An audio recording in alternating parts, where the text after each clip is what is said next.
was looking at this photo of the Greater Cemetery of Milan, the largest cemetery in Milan, Italy, and thought it was interesting that the 1800s group only seemed to know how to construct columns and incredibly detailed architecture. And as I kept zooming in, it hit me that this thing is bigger and goes underground, with the stairs right here in the center, which brings us to today's main topic, the catacombs all over the world. Yet another topic that we are not fully told about in our mainstream classes. A catacomb is classified as an underground cemetery, subterranean passageways, chambers, used as burial places. But these are no normal burial. They stack the bones in a decorated manner, as if it's an art of some kind, as if these acts were done deliberately, and these were their trophies. Do you want to know where the previous civilization might have gone? I can't make any claims, but there are clues in the catacombs, where the largest catacomb system in the world is located in Odessa, Ukraine, a man-made tunnel system with over 1,500 miles of catacombs carved into the limestone beneath the city, dating back to the exact time period that we're talking about here, right before the 17 and 1800s, where the catacombs are on 3 levels and reach a depth of 60 meters below sea level. So when you think that everything on the surface is all that there is, think again. And these are the catacombs that we're told about. So who's to say there aren't more, covered by the mud and dirt? In Odessa, it's challenging to prove even a rough estimate of the number of bodies in the catacombs, as there is limited documentation and many areas remain unexplored or inaccessible. So they don't even know how many were put down into these 3-level tunnel systems that extend for 1,500 miles. Now, Ukraine is not the only catacomb in the world. We know this. The most popular one coming in Paris, France, where we are told that this catacomb alone holds the remains of more than 6 million people, and goes on to say that they extend south from the gate of hell. To get a sense of what this is all about, this is not a pleasant sight. And we get the excuse, in my opinion, that these were created as part of an effort to eliminate the effects of the city's overwhelming cemeteries. And the narrative yet again hits the dates we are discussing when it tells us that this all took place in the 1700s. What were they doing moving 6 million people in the mid-1700s in just Paris alone? And the most insane part about this is they show it off as an attraction.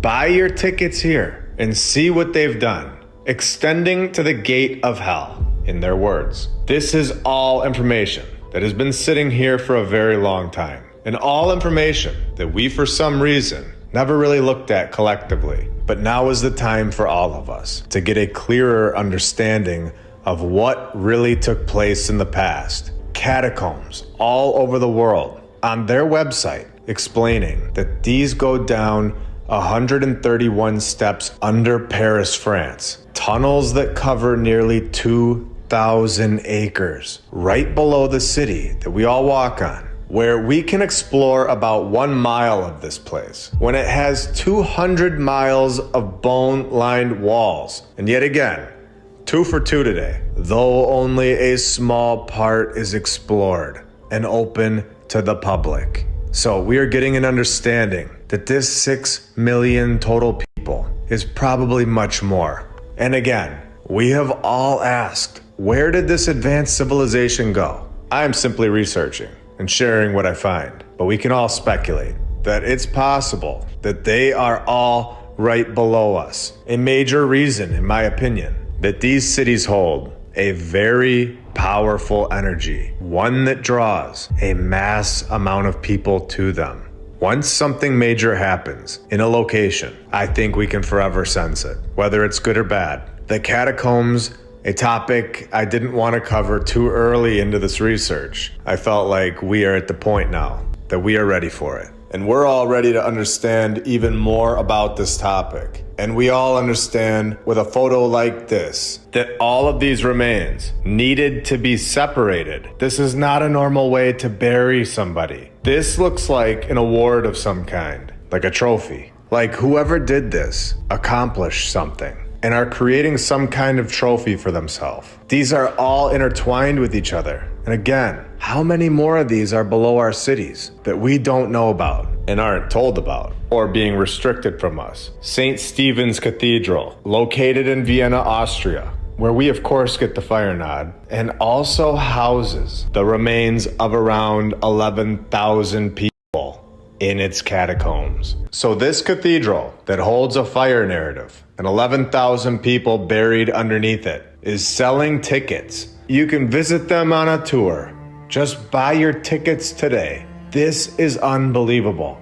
Here's a photo from the 1920s of the exit from the catacombs, where we can see that we are just scratching the surface. Some of these buildings clearly have a different purpose than what we are told. This guy is giving his rundown of the experience. And in the middle of it, he says that they renovated it 50 years ago to make it modern looking. Then we have the catacombs of Lima, where they tell us that in 1546, they began construction of the Basilica and Convent of San Francisco in Lima, located in Peru, not California. And this included the catacombs where there are another 25,000 bodies lying in it that we are told about. Again, buried in these weird artistic designs. The catacombs or crypts of Lima are considered the largest in the entire continent, and we are told that these enormous wells, 10 meters deep, filled with bones and skulls, the well's original purpose was to preserve the old buildings from earthquakes. And they also tell us, for a third time today, that there is most likely more to these catacombs that we are not able to see. When they say, it is believed that there is a network of paths and secret passages that connect different buildings. Now remember, before 1943, the public was unaware of these catacombs in Lima. So for me to suggest that there are many other catacombs all around the world is a pretty basic suggestion. And remember, the experts of the 1940s figured out exactly who these people were and gave us the full truth about the dates. No. Let's read that first paragraph. The neatly organized bones for geometric patterns in sizable open ossuary just below the floor of the church, monastery, and library. And before 1943, nobody knew that was there. Now, let's ask a question. How many churches around the world have the exact same thing going on underneath the floor that we aren't being told about? Is this the reason that when you walk into these places, you feel a massive presence? I'll go deeper into this. We have an episode coming up where we went into New York City. I went inside the St. Patrick's Cathedral, and here's part of the video that I got. Now, I'm not saying there are catacombs under this church, but when I asked this guy at the front in the suit if there was a basement, he looked at me very strange and said, absolutely not. But did let me know something. He gave me information that I needed to hear, and that is that there is supposedly an even older St. Patrick's Cathedral in New York City. And this guy let me know that this one did have catacombs under its floors. Now, if I'm going to speculate at this point, I would say that the one that I was in has catacombs as well, but that's just my opinion. But yet again, sold as an attraction where you get tickets to go and see these bones. And we all know how construction works. There are steps that you have to take in order to build a building. You build the foundation first. This means that the catacombs were constructed before these churches. And then the church is strategically placed on top. Why would a church build on top of these geometrically placed bones of, in my opinion, the previous civilization? And then they profit off of it, selling tickets all over the world, showing it off as an attraction to us. In my opinion, The new population. And who is buying these tickets?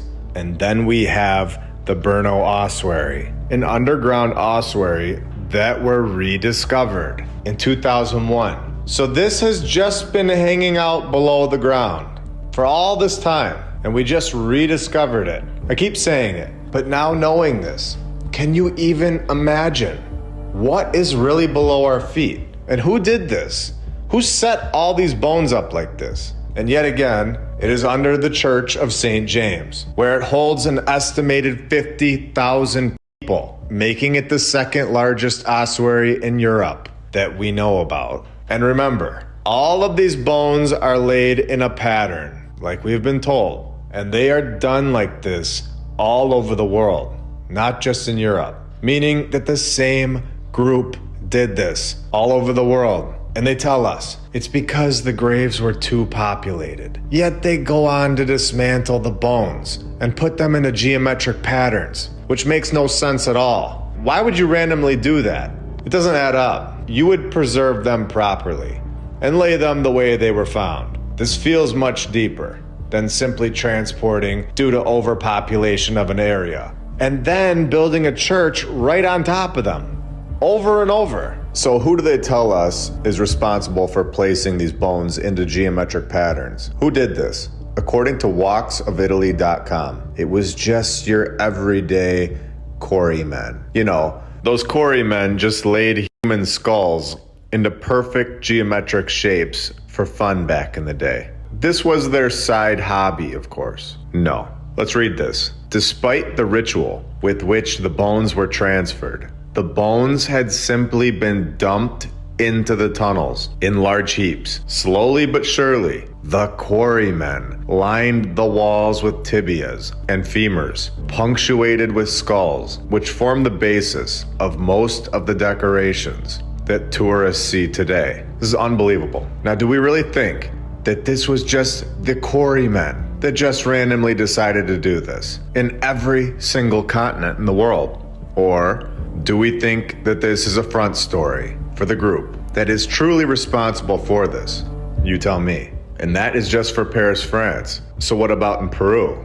You know, 6,077 miles away from each other. Do you think those quarrymen, they just sent their local raven on a mission across the Atlantic Ocean? They need to make sure they also set those overpopulated bone dumps into perfect geometric patterns. Or do you think this might be a lie? When this website lets us know that the ones in Lima, Peru, the way the femurs, tibia, and craniums are placed, echo a symbolic or ritualistic intention, and goes on to say the neatly organized bones from geometric patterns in sizable open ossuary just below the floor of the church. And now when we go back to the St. James Church and go on their website and find that today, the ossuary at the Church of St. James is an attraction for tourists. So right under this floor, you have 50,000 that have no true identity, just overpopulation, moving random people that were just crowding the place, just taking up too much room and time to put them in the geometric layouts all over the world. And most of it being off limits to the public. Are you trusting the mainstream story so far? Should I keep going? Should we just show that this fire narrative all over the world may be a much deeper meaning?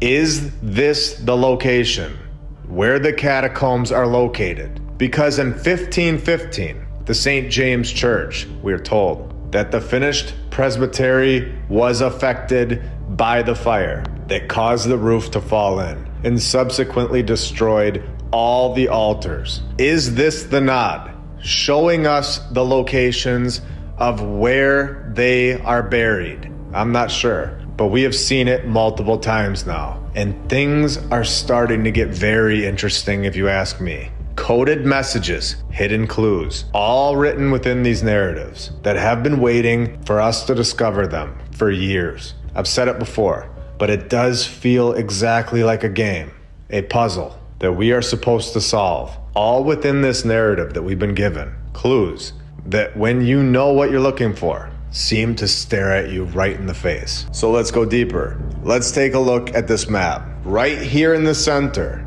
we are given the St. John's Church, where we know right underneath it is all of these catacombs, all of these bones. And it looks like it is the central location of the entire city. Going back to my point that this might be the reason that so many people today are pulled into these cities on a much deeper level without them even realizing it. You can see the same thing going on in Paris with their catacombs. Like, everybody is gathering around it and they don't even realize it because it's below their feet. And to prove my point, let's show another one and go back to the first one that we talked about, Odessa, Ukraine, where there is clearly an attraction going on here to this central point. It's not like the catacombs are on the outside of the city. They are dead center. Even the old St. Patrick's Cathedral is dead center on this land layout of Lower Manhattan. And the same exact thing with the new one that we saw, went inside of, and will be covering in an upcoming episode. Another centralized catacombs location in Alexandria, Egypt, where the city is circling around it again. And the inside of these ones are pretty intense. They consist of 3 levels, cut through solid rock. Visitors can reach the first level through a breach in the rotunda wall, which of course was made at an unknown date. This leads to a hall of Caracalla, in which the bones of horses and humans were found. They were found. We even have the St. Paul's catacombs, where we have catacombs all the way out on this little island of Malta. And again, right under the church. And here, they give us the layout, the one that's available to the public.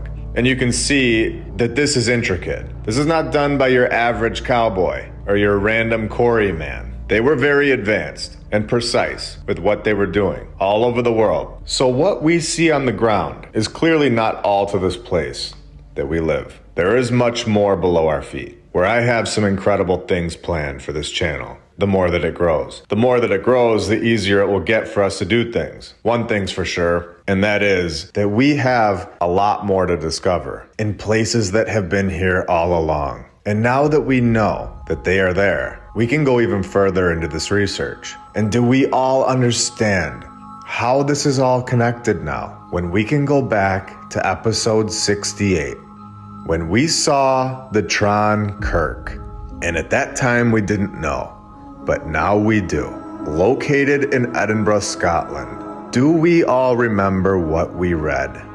Do you see now how the more information that we have, the more we understand when we read that the church floor was removed in 1974 to allow excavation of the entire floor level, where we now understand what is underneath these floors of so many of these churches all over the world. We now understand most likely what they found in 1974. We are unlocking it all, and we're just getting started. We have talked about James Ferguson before. He took photos of a lot of so-called ruins in the 1800s, this time in the Ajanta caves. But in order to understand this, we have to first go to the Baja Buddhist caves, all located in India, 260 miles apart from each other, showing that this is very common to have palace caves in the past, where we can clearly see that the previous civilization was technologically beyond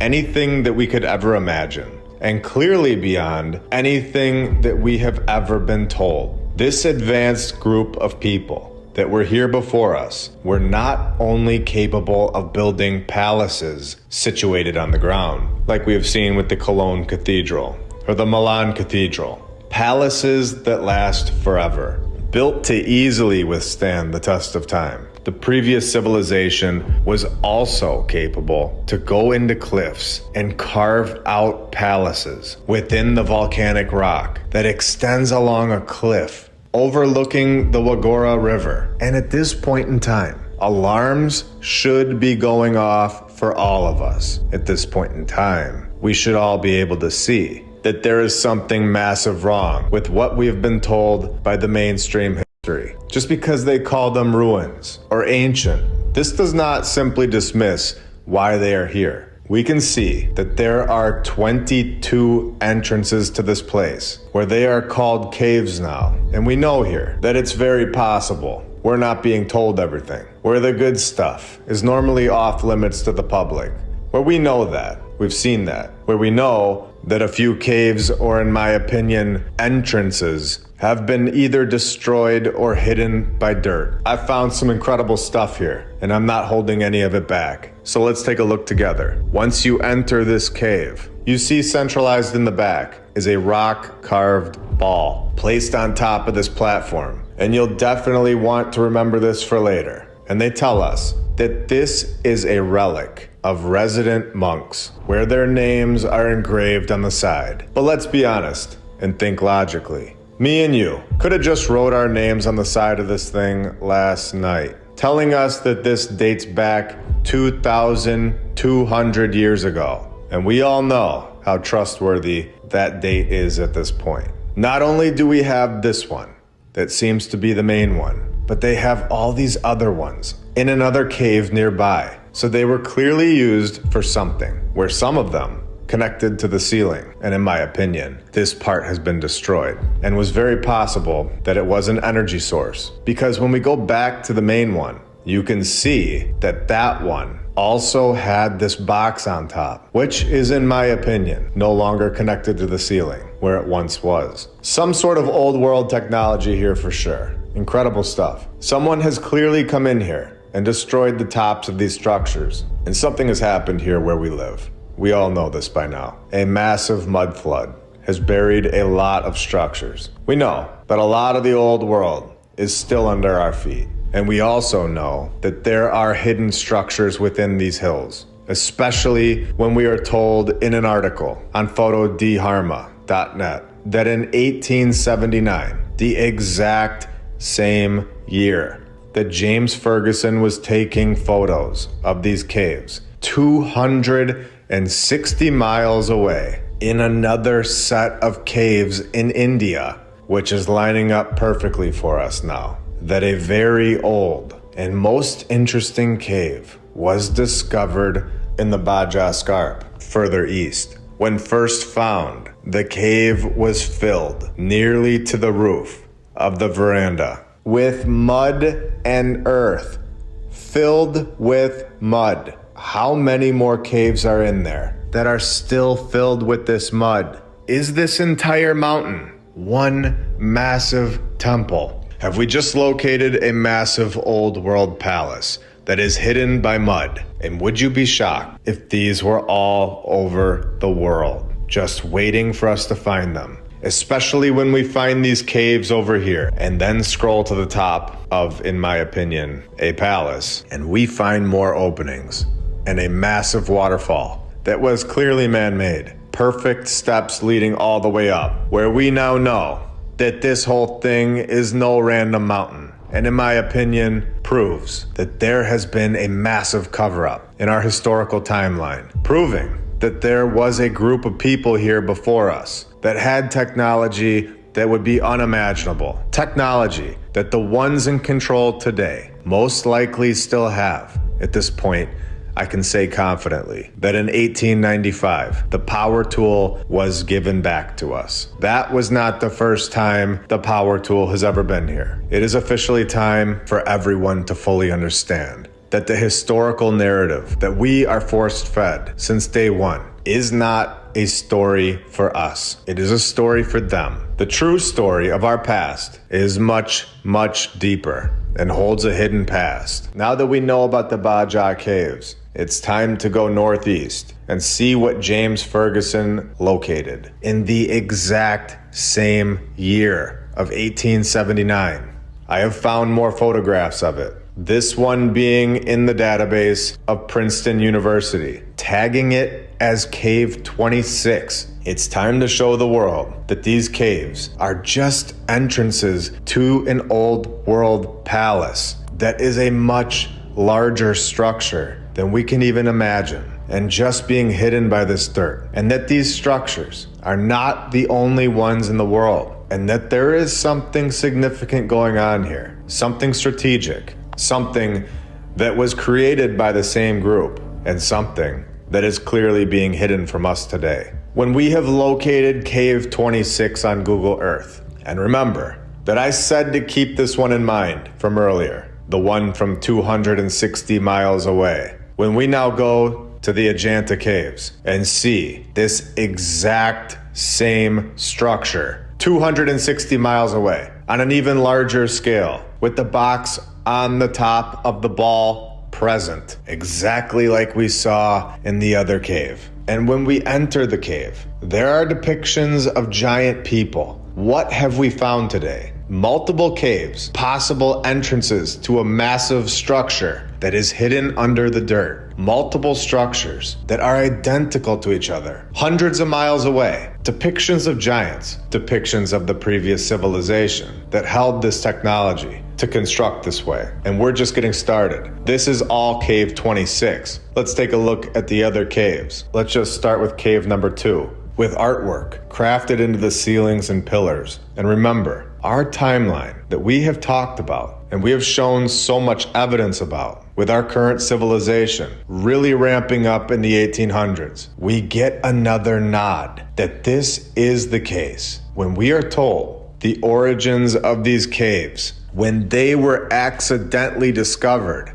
and brought to Western attention in 1819 by British officer Captain John Smith on a tiger hunting party. Were they tiger hunting, or were they going temple hunting with some tigers showing up along the way?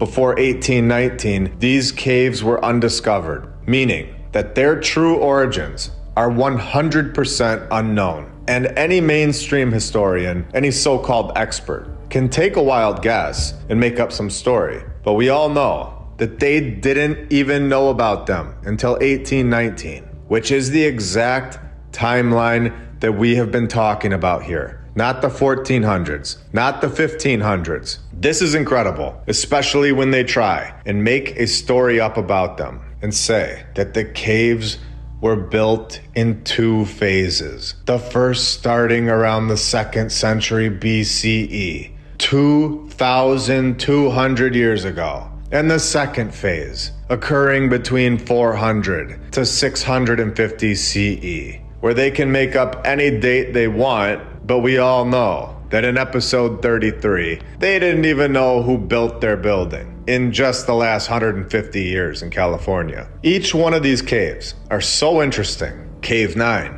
clearly had something removed, where you can see the ceiling has marks all over it from whatever was going on here. I still think it was some sort of energy source. This is blowing my mind just looking at it. And I couldn't just stop there. I had to figure out what was removed. So I dug back into James Ferguson's work, and I knew that something had been removed on every single one of these structures that we have seen so far. And this is when I found his sketch of the interior of Ajanta Cave, number 19, where he shows that there was more to these structures, showing us that we are correct, that something was removed from the top of these structures in all of the other caves, connecting them to the ceilings in every single one of these temples. And this is when I needed to go and see Cave 19. I had to see what was going on in Cave 19 today, and there it is.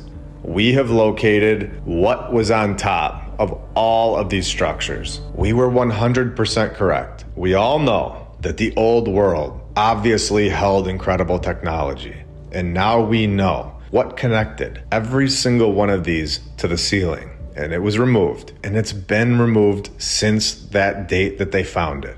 Remember, we are told that they went tiger hunting and accidentally found these caves. And they were covered by jungle. Can we all see what is still covered by jungle today? Can we all see that the rest of the structure could just be under this brush? How much deeper do these caves go? Are they all connected? This is incredible. And I always love the scaffolding pictures, when our civilization just pretends like they're doing some scientific work or some renovation on the old world's construction. Look at our civilization just getting things done. It's remarkable. We really are the most advanced civilization ever. No. So here we have a better shot of this top part of the structure in Cave 19, where the mainstream narrative tells us that this cave was created several centuries later than the others. Are they joking at this point? Yeah, that cave looks a lot like a 400 CE cave.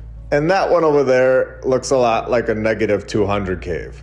All right, good job, guys. Great work. And then we're told that this is just an umbrella. Could you imagine what is hidden in all of these locations where we think that they are just hills or just a random mountain? Clearly, there is more that we need to discover and take a look at. These caves are tucked under this front layer, but the exposed rock clearly looks like it's been melted, even up here at the top. And when you take a look at all of this and look at this place from a further view, a place that just has random palaces inside of it, you can see that there are so many more so-called mountains or hills that could have these caves hiding under the dirt. And I just want to remind you all of episode 45, when we were told that there is a temple 2 feet below the dirt in Cahokia, near St. Louis, where the pyramid in Cahokia, at its base, is larger than the one in Giza, Egypt. We've seen this. So suggesting that there could be more under all this dirt and grass, all of this jungle, as they like to say, is not far-fetched at all. This is definitely a place that I would love to go there and explore. I would love to see if there is more to these so-called caves, or if they'd allow you to go back there, because we've seen so many times where the public's not allowed to go there. And this is when we are told that after hundreds of years surviving a jungle infestation,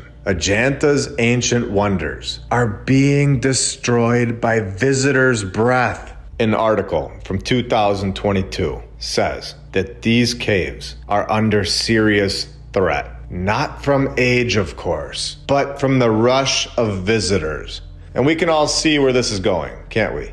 We can all see how they're going to try and block these caves from the general public. And of course, blaming it on the people, where they suggest regulating footfall and higher ticket prices at the main caves so that only serious visitors enter them. You know, the caves that they just found in 1819. And to show you all how incredible this all is, I'm going to close this off by showing you that there are so many caves, just like the 2 that we have seen today, that are exactly like this across India alone. Just 60 miles away, we have the Ellora Caves, where the Ellora Caves will hold its own episode in the near future. The Badami Caves, where yet again, we have this hill that clearly looks like it's somehow been melted on the side and was possibly once a palace. The Canary Caves, where we get yet again the exact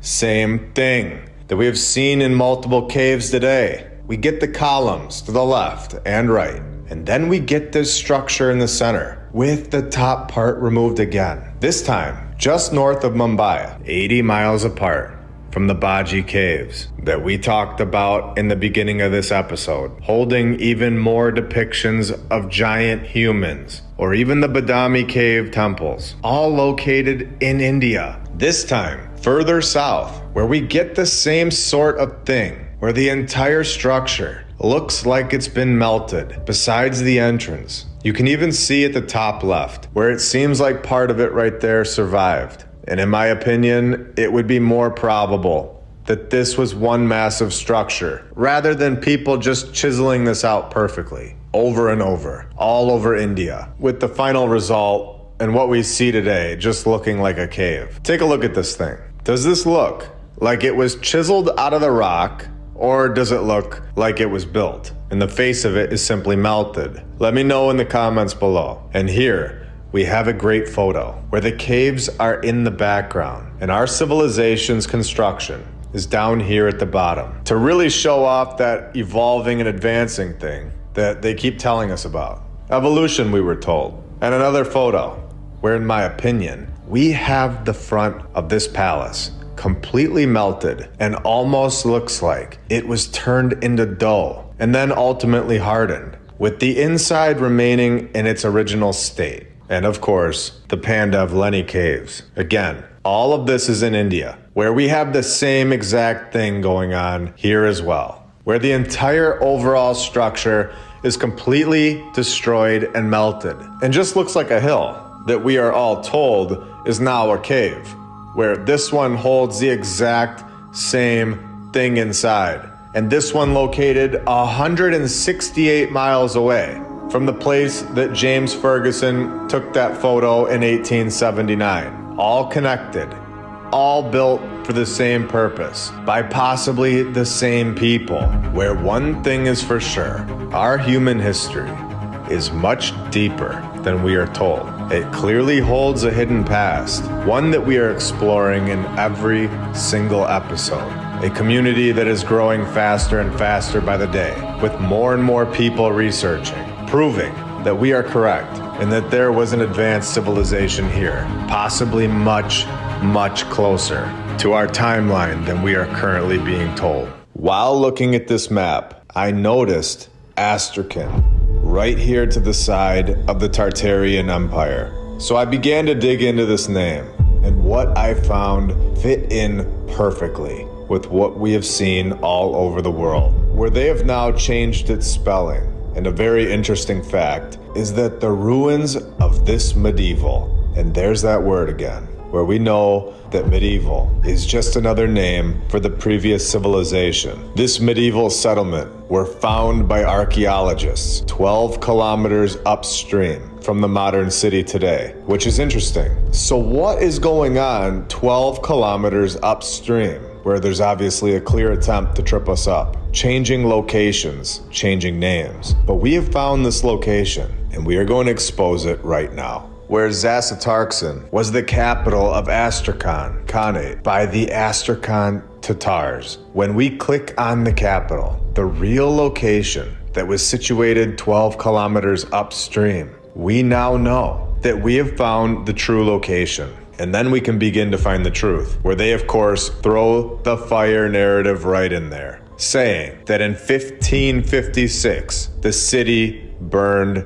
down by Ivan the Terrible, a ridiculous name and completely made up in my opinion. When we scroll down, we know that they got to this location, hiding something massive from all of us, hiding the past, changing its history forever. When in 1942, during our current timeline, this location was bombed and destroyed, which we've seen this so many times. We even saw it where they bombed the map in episode 70. This is a clear pattern, a clear exposure of what these wars and what these bombings were most likely used for. All in my opinion, of course, but based on hours and hours of facts, clear manipulation of the mainstream history.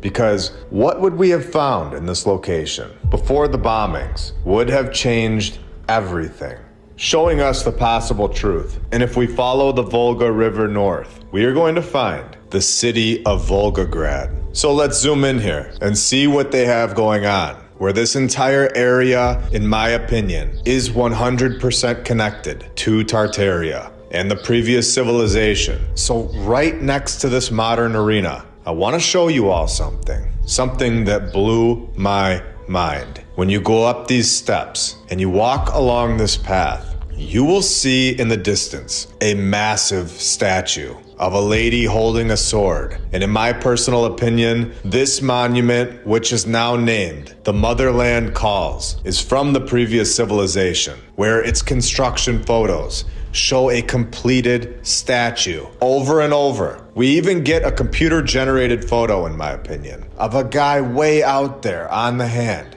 just to make it all look believable. It is massive. So here it stands today, and was declared the tallest statue in the world, standing at 279 feet, and also standing on top of a pyramid that is clearly covered by grass at this point. Misdirection, a magic trick, where they completely caused chaos in these years. Such a financial crisis, stock market crashes or wars, total chaos all over the world. And while this is all taking place, they remove structures or slide a new narrative right in. I will go into more detail about this in the future when we go into New York City. Thinking logically, let's read this together. The construction of the monument was supposedly completed in 1967. Why would they then, just 5 years later, need to do restoration work on the monument in 1972, when the sword was replaced by another entirely, consisting of stainless steel? In your opinion, do you think that this might have been destruction of the original monument? I personally believe so. What was on the original sword that was only there for 5 years? What was on that sword that we were not supposed to see? And you can see that these are not construction photos of the whole structure itself. These are the photos from them changing that sword. It's just incredible how the narrative is consistently manipulated in every single part of the world. Now, take a look at these stairs leading up to this thing, with the walls looking completely deformed and melted. And we have seen the melting in India. And you got other statues surrounding this place. Just a very interesting area. And I would love to know what is under that grass in the pyramid, below the statue itself. And we're just getting started. Check out this city. There are a lot more on the way today, including a city that is just north of this location, that holds a narrative that will expose something massive to the whole world today. So up here on the top right, we have the Motherland Calls. And to show how incredible this area really is, down here at the bottom, I'll zoom in on it, we have the Alexander Nevsky Cathedral, where you can see that the outside is incredible and the inside is extremely detailed. All constructed in the 1800s, we are told. And not only that, but we are also told that it only took them 3 years from start to finish, when we have seen in Edinburgh, Scotland, that it took them 6 years to make a little statue, just to give this awesome perspective. And again, renaming cities in 1925, changing the city's name to Stalingrad, and just understanding that the world that we are all in right now is so much more incredible than we are told, with the true history, in my opinion, being that a very powerful, extremely advanced group of people lived here where we are today, constructing massive palaces, leaving all of their work behind, and leaving it behind for all of us to see. With these wars and destruction taking place all in the 18 and 1900s, destroying most of it, to hide this incredible civilization from us, and rewriting the history worldwide, holding the exact same nods, the exact same clues of the game in every single country, all pulling the strings and working together. Is it possible it's all for confusion and misdirection, all for their benefit, trapping our minds for so long? And during World War II, Axis forces attacked the city, leading to the Battle of Stalingrad, arguably the largest and bloodiest battle in the history of warfare for our current civilization. Total and complete destruction of the previous civilization's work, and total chaos for all of our civilization's families at that point. Stopping at nothing and going to the darkest of options, all to gain control. And they do this, where they attack these cities, they destroyed these people's lives, and then twist it back onto us and say that we are all heroes, when we didn't even have a say in the matter. We never did. We never even decided if we wanted the largest, bloodiest battle to ever take place. A battle that had casualties estimating between 1.25 million people and 2.5 million people in 1942. The city suffered heavy aerial bombardment that reduced most of the city to rubble, where the buildings of the past were shredded to pieces, where someone that's closing their eyes could see that they look identical to the Great Fires in all of these cities, where I think we can confidently say at this point that they do not look like fires at all. They look like they were attacked with bombs, and the casualty counts of 0 people in so many cities around the world in the 1800s Great Fires, such as the Baltimore Great Fire. I had to add this in after completing this episode because it needed to be shared. On February 3rd, 2024, we released episode 59, The Great Fires Hold Flaws. Episode 59 is on Rumble. If you want to see it in the full, unedited version, released on February 3rd, 2024, as you can see right here. And just 4 days later, on February 7th, 2024, the Baltimore Magazine puts out an article changing the narrative of the Baltimore Great Fire, where the original narrative told us that the Great Baltimore Fire caused no deaths. And 4 days later, after our episode comes out, now 1 person in the blaze, with 4 more succumbing later to fire-related causes. Now tell me what you think about this in the comments below. Now let's get back to the episode.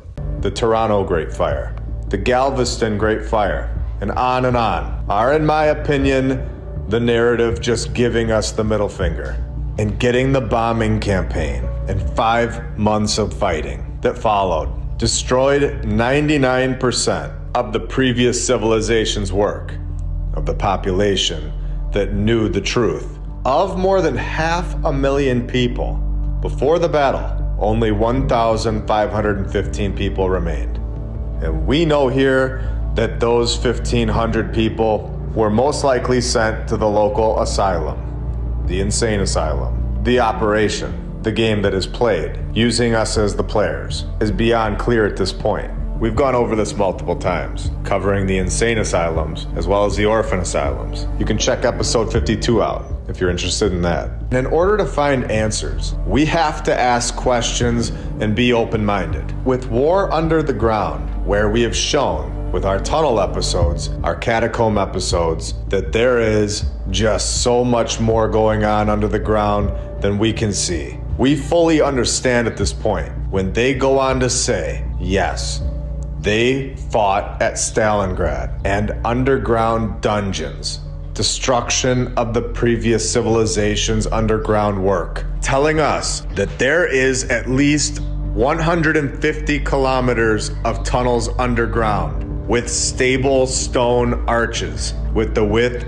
of 2 horse-drawn carts, massive tunnels. This is all quotes from the former German soldiers and officers that survived the Battle of Stalingrad, hell on earth. Going on and closing his statement, saying the older the tunnels, the better they are made, giving us first-hand accounts where we are fully understanding that this is the truth, that the previous civilization was here, and a group wanted to destroy it in every single city around the world, and ripping this civilization out of our narrative. Understanding that anyone from our civilization, our timeline, that was here, that knew about the true past, were fully wiped out worldwide. And this is admitted. It is confirmed, and also confirmed, is that many catacombs exist in this location today, where they are now filled with poison gas mustard, which is a grave danger to humans, keeping us away. And to take this a step further, mass destruction to the previous civilization and millions of casualties, possibly in so many cities around the world that we are not being told about through false statistics. What kind of group could do this? A group that loves us or a group that hates us? It is interesting that one of the German soldiers then ironically wrote in his diary that he had the impression that the command would like to get to hell and to call on the help of demons. Where if you've done this research for a while, we know that this is all still most likely going on today. That likes to put the destroyer out front in their yard, because that's just a nice addition to the place. Just a nice gift. And they just name their dances the Dance of Destruction.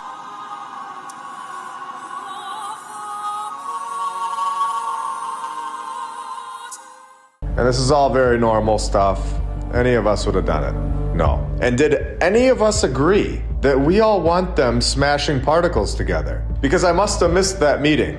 Switching back to the 1943 veteran, a group that we are told in his diary that wants to get the help of demons, a group that performed mass murder through bombings, calling it wars, and total destruction of the past, destruction of the buildings that were always meant for us. It's very interesting. A group that seems like they might be in a little season. So we'll get into that soon. If you've been following me closely on X, you will know what's on the way. And to show that they take this seriously, much more seriously than most of us ever realized. Until recently, the same country digging the deepest hole in the world, the Kola Super Deep Borehole, shutting the project down in 1995, where the hole goes down 40,230 feet, or 7.6 miles, where they tell us it was to address key scientific questions that could give answers to some of science's biggest mysteries, where we know from first-hand accounts that these people were giving off the impression that they were trying to get the help of demons in 1943. And 11 years later, they start smashing particles together, trying to find the God particle, which they say they finally discovered on July 4th, 2012, which was right at the buzzer. Well, 1954, this starts. 4 years later, this group, with the help of this guy, where we know that he wasn't a part of the group of love, then 12 years later, they start digging and trying to get to hell. And remember, this is the exact years that we have discussed so many times with every episode, making this whole picture clearer and clearer. So switching gears, we are going to travel to Ethiopia and check out this monolithic church, now being called the Abunia Matica, and it's not your everyday church.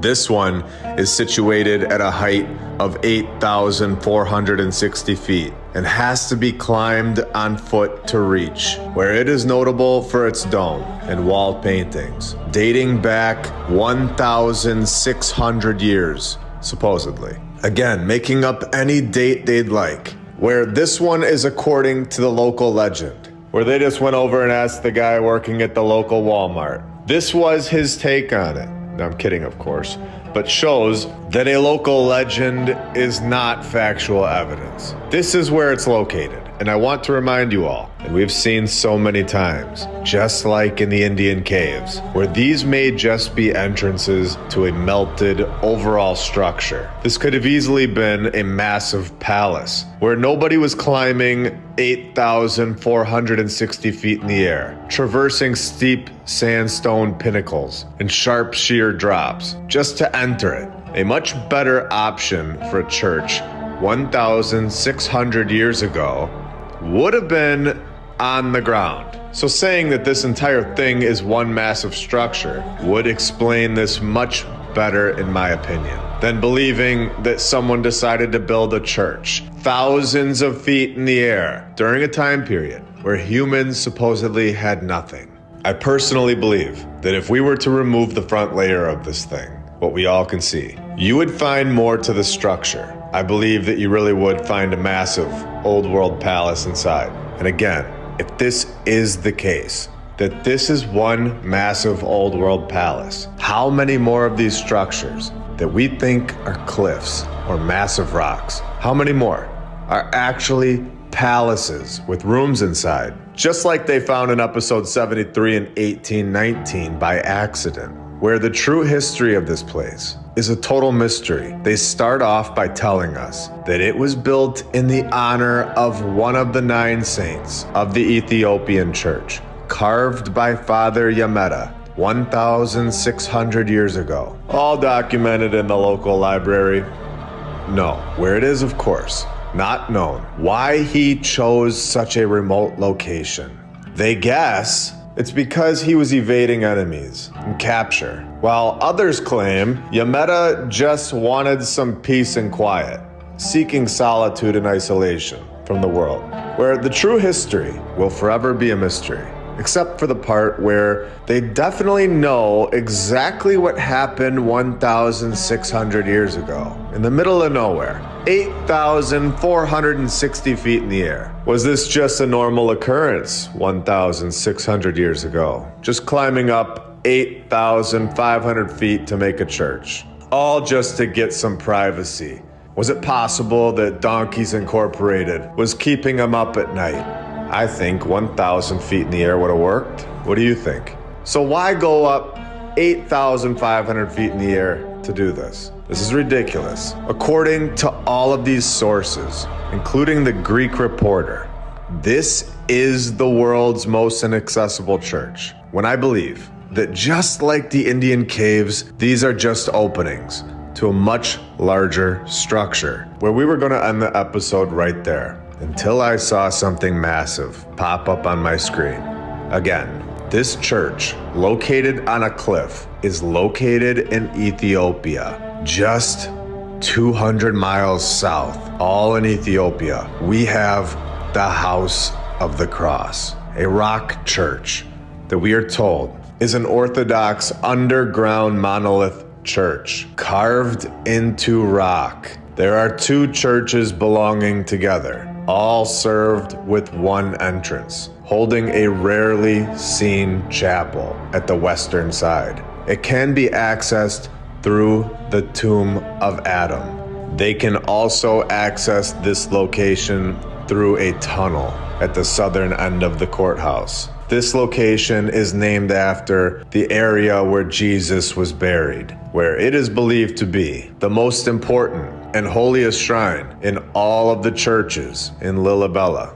Now, was all of this carved into rock, like they say? Or was this one solid structure that now looks like a rock? I believe, in my opinion, this was a massive structure and has now turned into this formation. Between 2005 and 2009, the University of Cape Cod did over 1,200 laser scannings and acquired a 3D model of this entire place.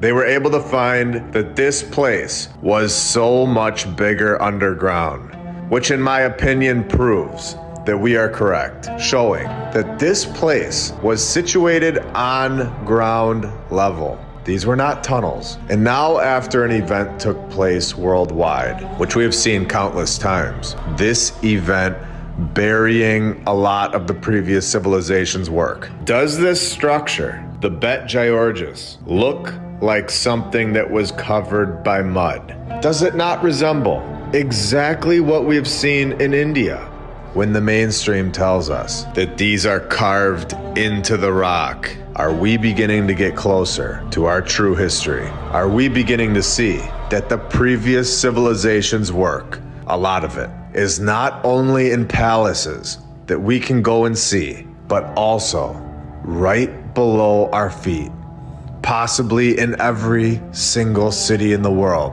possibly right below your feet right now? Do you remember what we found in Lalibela today?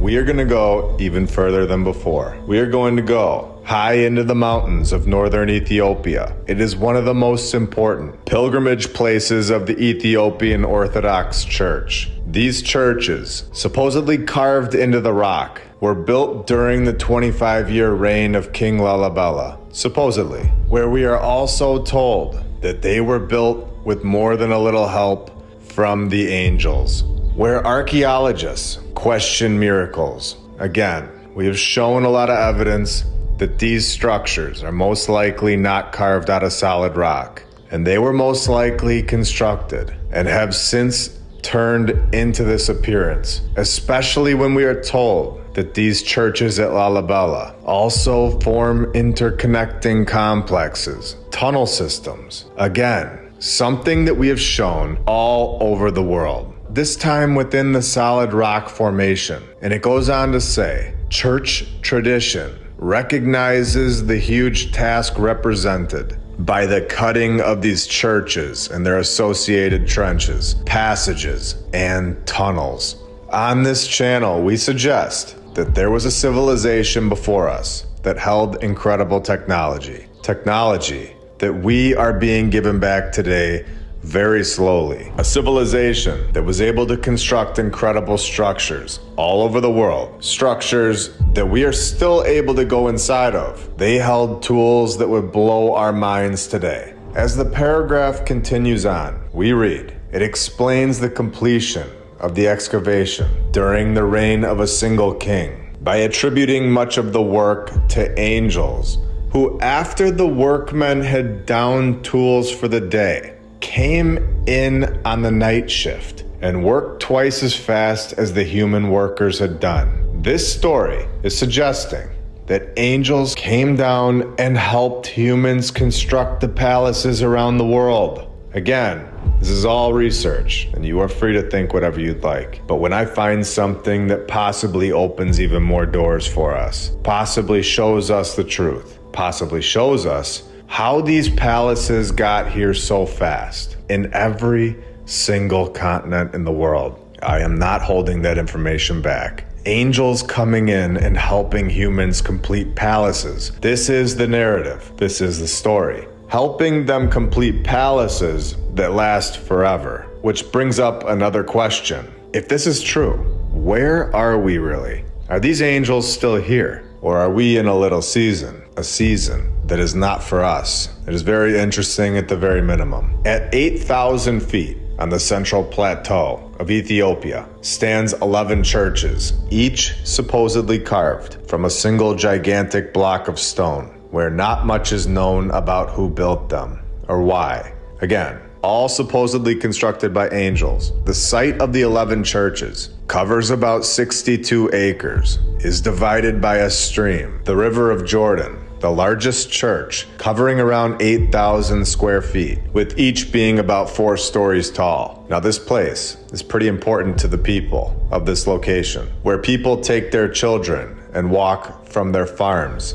nearly 100 miles away. A journey of 3 days, just to give this all a little perspective, where we can see that the US is very interested in all of this and is over there. When we are told Simon W. is a master stonemason, also with this group that you can all see right here, or originally known as this group, and I'll put it on the screen, a US-based charity that preserves some of humankind's great achievements. And we all know about restoration and repair work by our civilization, where Simon W. has repaired European cathedrals and Roman antiquities. Where do any of us really want this guy near this site? You tell me. And it goes on to say that Lalibela is more complicated because of the sincere belief that angels worked this stone. It's very interesting. Does this mean that they cannot touch this location because the people are standing up for it? And the truth of this location is known among the people, that angels helped in the construction, where they were not able to just come in and make up some ridiculous narrative like they do all over the world, saying that the master prisoners were responsible for the work, even though they had zero training. And then they hired a guy with his son, and then it burns down. Yet it's still here with no fire damage. And we've seen this in every single continent. This is much deeper than I expected this to go. But again, if I find something in this research, keys that could unlock more for us and take this research even further, I know that it's important to share it, and I'm going to do it. Scott P. asked Simon W. Simon, you can't actually cut this stone in order to fit a new piece in, because the stone you would be cutting is sacred. And Simon W. replied, yeah, that was one of the first big issues that I came across. An issue. In his words, this is an issue. An issue is that he cannot cut the sacred stone. This is what he wants to do. He wants to cut the sacred stone and replace it with new ones. Very interesting. When it has been there for centuries, and we all know that this does not need our help. And he continues on to say, if we ever had to drill a hole in it. And who is this Simon W? Who is this group that comes into these old world structures and supposedly renovates them? I'll be looking into that very soon. But first, I'm going to continue on with this conversation because he says that this is so sacred that the priests collect the dust. And he says he's already resurrected the cross in the window. Scott says, this cross wasn't here. And Simon said, it was not. It was completely gone. So they've already added things and admitted it. Attempts, in my opinion, to change its narrative. He says that he hollowed out the back of the cross shape that they were inserting They also say that our civilization has built ugly gas station roofs to cover this extraordinary site. Again, this is all research. It is all things to think about and things that point us in the right direction to try and find the truth about our past, especially when it has a very real, much more probable possibility of being 100% true than what we have been told all of our lives. In this article, we are all told that Simon W. was connected with a group, the group being called this, a US-based charity that preserves some of humankind's great achievements, a group that always seems to be involved, a group that was there right after the Denmark Borsen building's fire in April 2024 that we've been talking about. The same group involved in the reconstruction project of the Notre Dame of Paris. With this group in countries that we can read here, where the nonprofit group is set to fund projects responding to climate change. An interesting group to say the least. Hopefully they really are helping the world, and hopefully they can be fully trusted.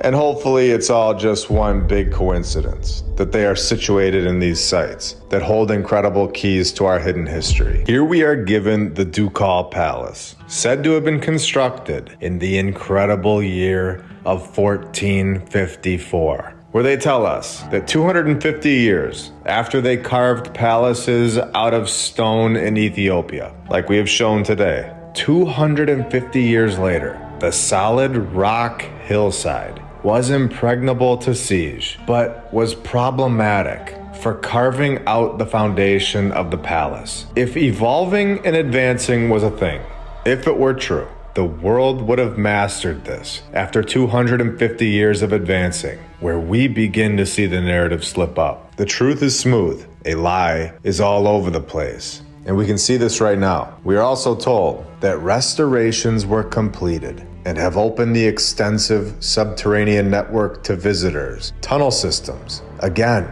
who is conducting this restoration project on an old world structure and blocking it from the public? Wait, not this group again. This group guided officials from the town of Zadar as they undertook emergency repairs. And this is all very interesting. Weird, especially when you see the location of this fund. And I wonder, what all these incredible structures around the world, what were they doing for centuries before this 1965 founding date for this brand new group? The structures must have just been begging for our help.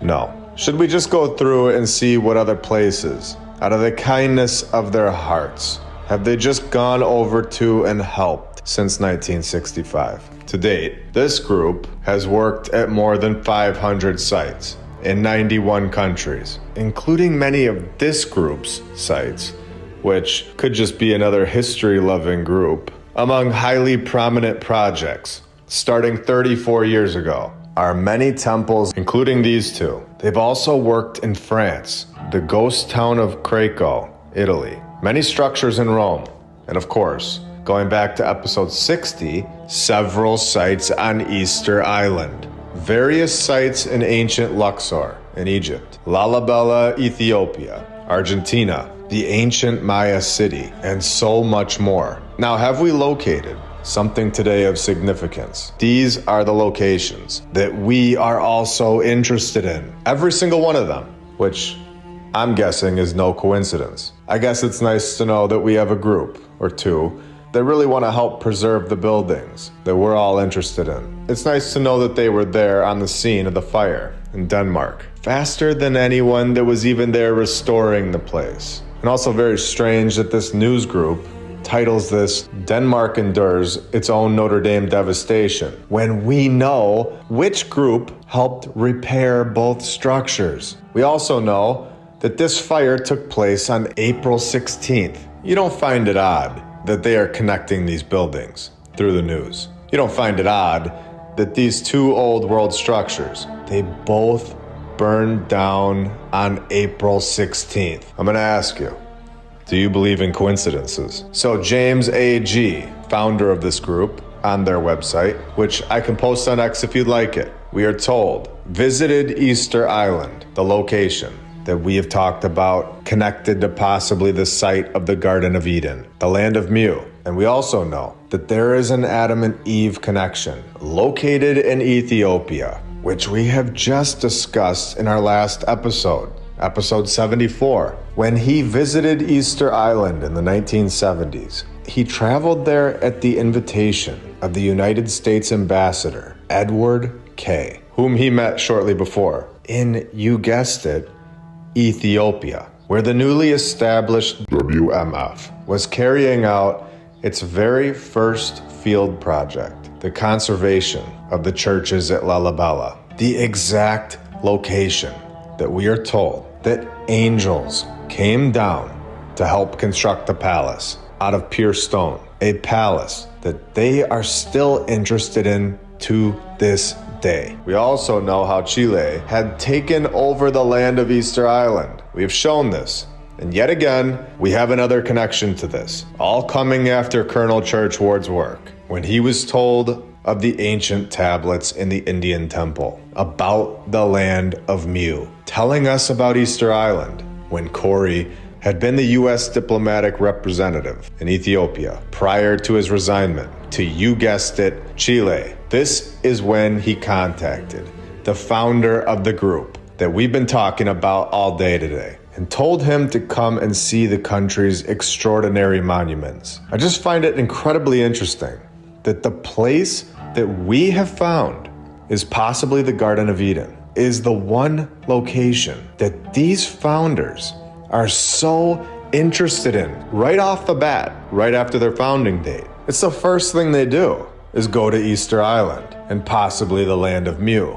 And then they go to Ethiopia, confirming in my mind that we are looking in the right spot. 100%. Still on their website, they give us a depiction of the size of these structures found at Easter Island in comparison to the size of a human today, where they go on to say, on the heads of some statues was a kind of cylinder that could weigh up to 11 tons, where they don't know what the purpose was, and they say where the significance of these is unclear, where the largest statue measures 21.6 meters in length, or 70.8 feet, and is still attached to the rock in the external quarries, with about 1,000 statues on the island. And we all remember that this site of Easter Island now holds a fire, where the fire causes irreparable damage to famous Moai statues on October 7th, 2022, coming just 3 months after the island was reopened to tourism,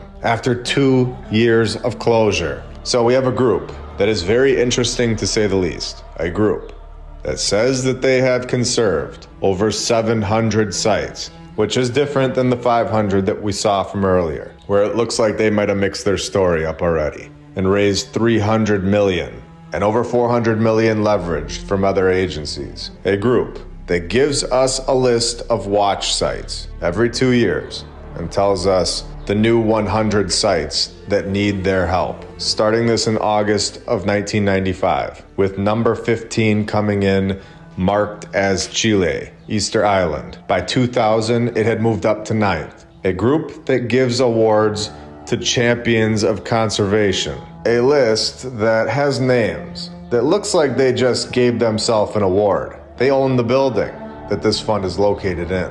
This is like Roger Goodell, the NFL commissioner, giving himself the MVP award, or giving yourself a birthday card. And of course, Herat, Afghanistan, coming in at number 1, with a cannon here right in the front. This photo is just bizarre. Just so much destruction to the past civilization's work through bombing and wars. So let's return back to where we started today. So let's go to Jordan and visit the site of Petra, where these doors are obviously not made for people of our size. The step itself, just to get in the place, is like 7 to 10 feet in the air. So either the past civilization was very tall, or they were very good at jumping. Even if these are just windows, they're just not proportionate to our size at all. We have seen a lot of proof that there most likely were a much larger group of people here in the past. And this is just another example of this. This is a site that we are told was built possibly, maybe, it might have been, but we'll never know, possibly, according to the mainstream, as early as the 5th century BC. You know, anywhere from 2222 to 2321 years ago. They've got this date pinned down, maybe.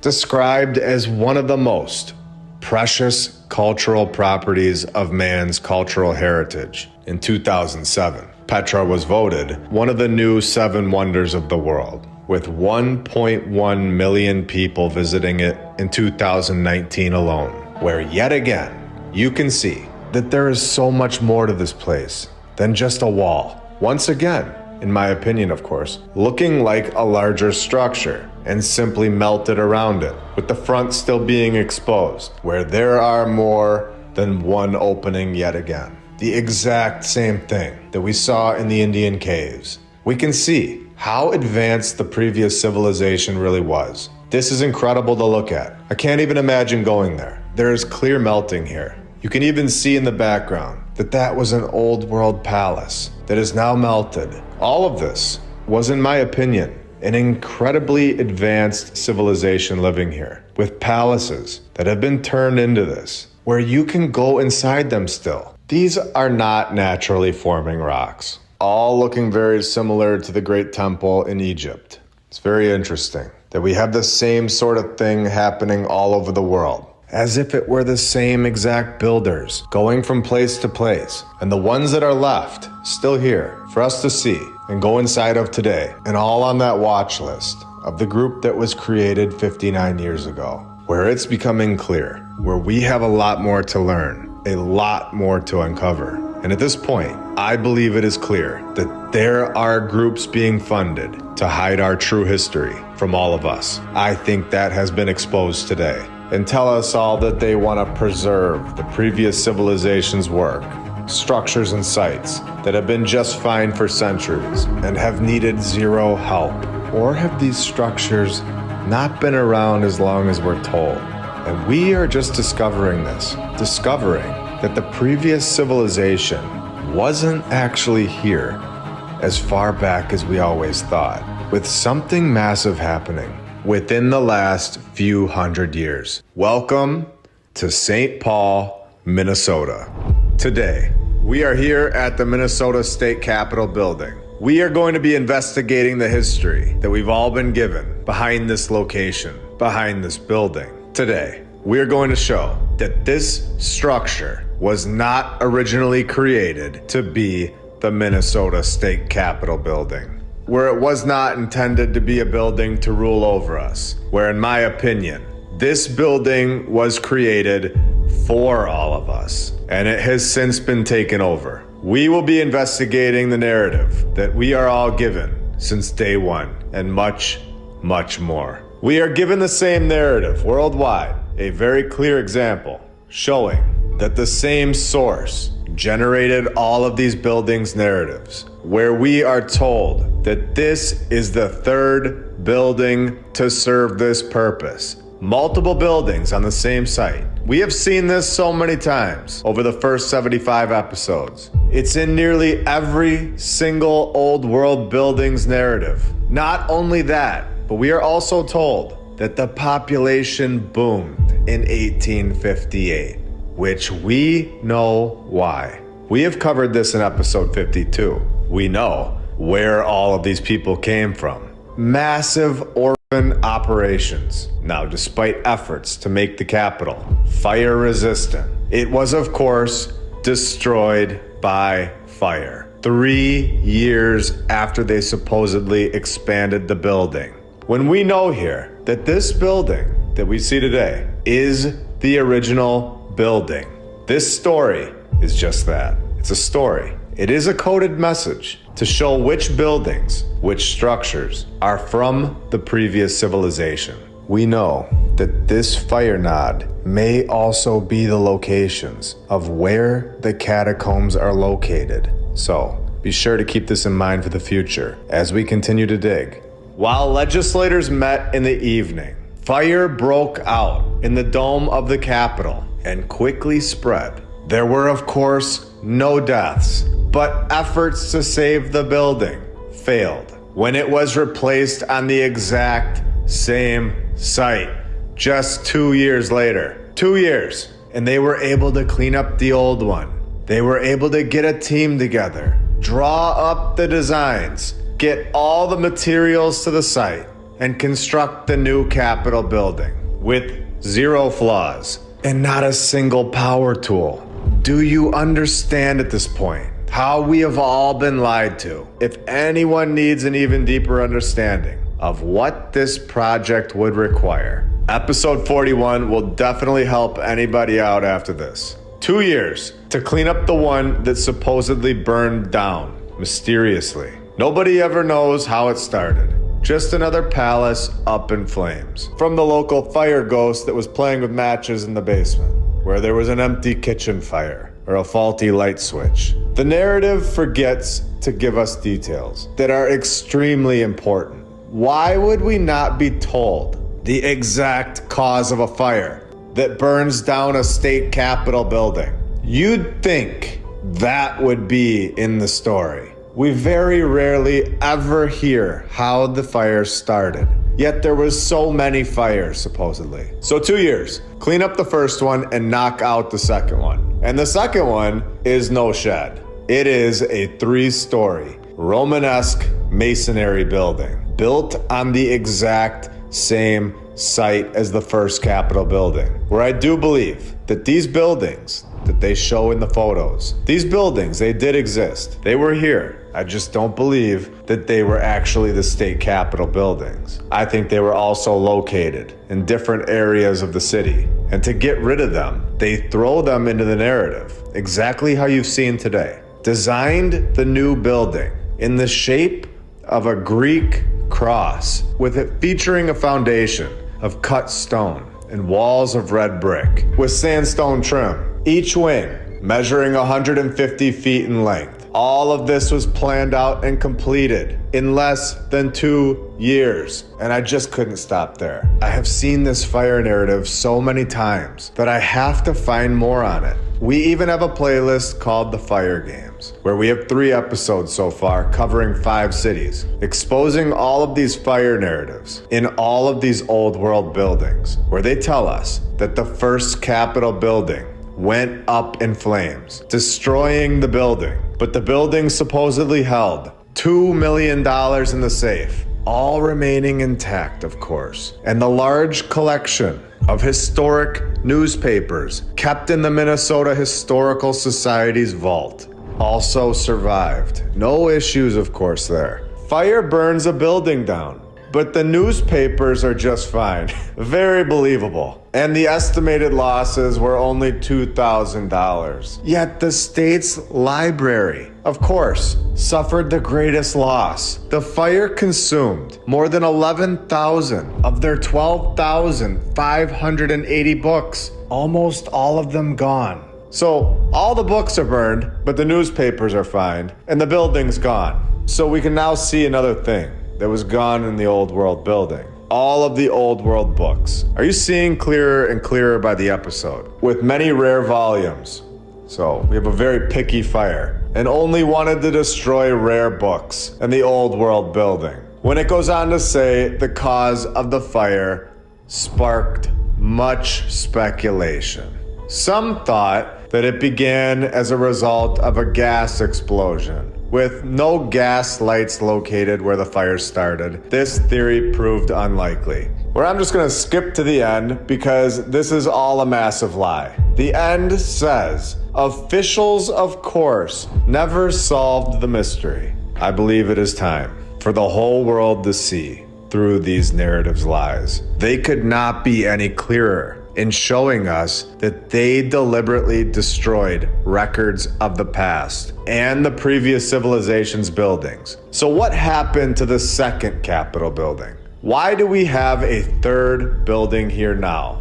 Well, to prove my point that these buildings did exist, just not for the purpose that we are told. Shortly after it opened, the building supposedly became overcrowded because they were horrible at planning. And they tell us there was a lack of adequate fireproofing. Completed in 1893 and knock it down in 1937.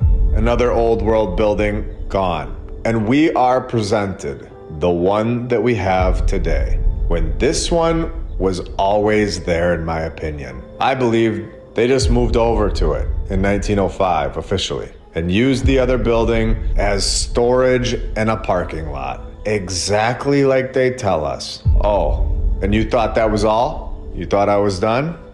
Come on, we all know there's more, so let's go deeper. Let's go on their website and scroll down.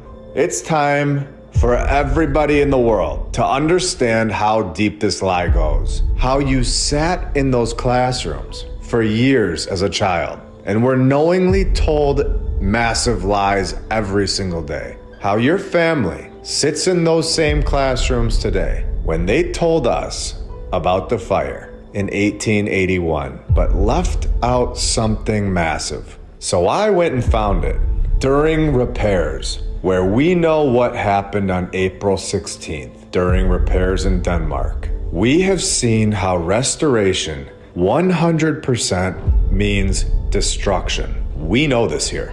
During repairs conducted a few days before the Minnesota Constitutional Convention in July 1857, a fire started. There was little damage to the building, but the fire, of course, consumed some of the Minnesota Historical Society's collections stored there. And of course, on March 1st, 1881, like we showed earlier, another fire broke out and efforts to save the building failed. And we're not even close to being done today. Staying in Minneapolis, Minnesota, we have the Basilica of St. Mary, where we are 2 for 2 today. And it's not hard to be 2 for 2 when you know exactly what you're looking for. The Basilica of St. Mary, of course, was not the first church on this exact same site.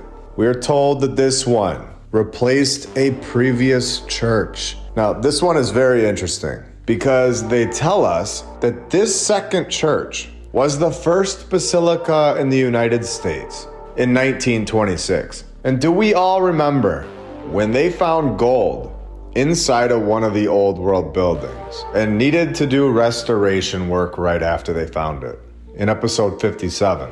Well, here we go again, restoring the paint and gold leaf found throughout the structure. When in 2020, the basilica received minor fire damage during the rioting and arson from the protesters, being splashed with flammable liquid and burned.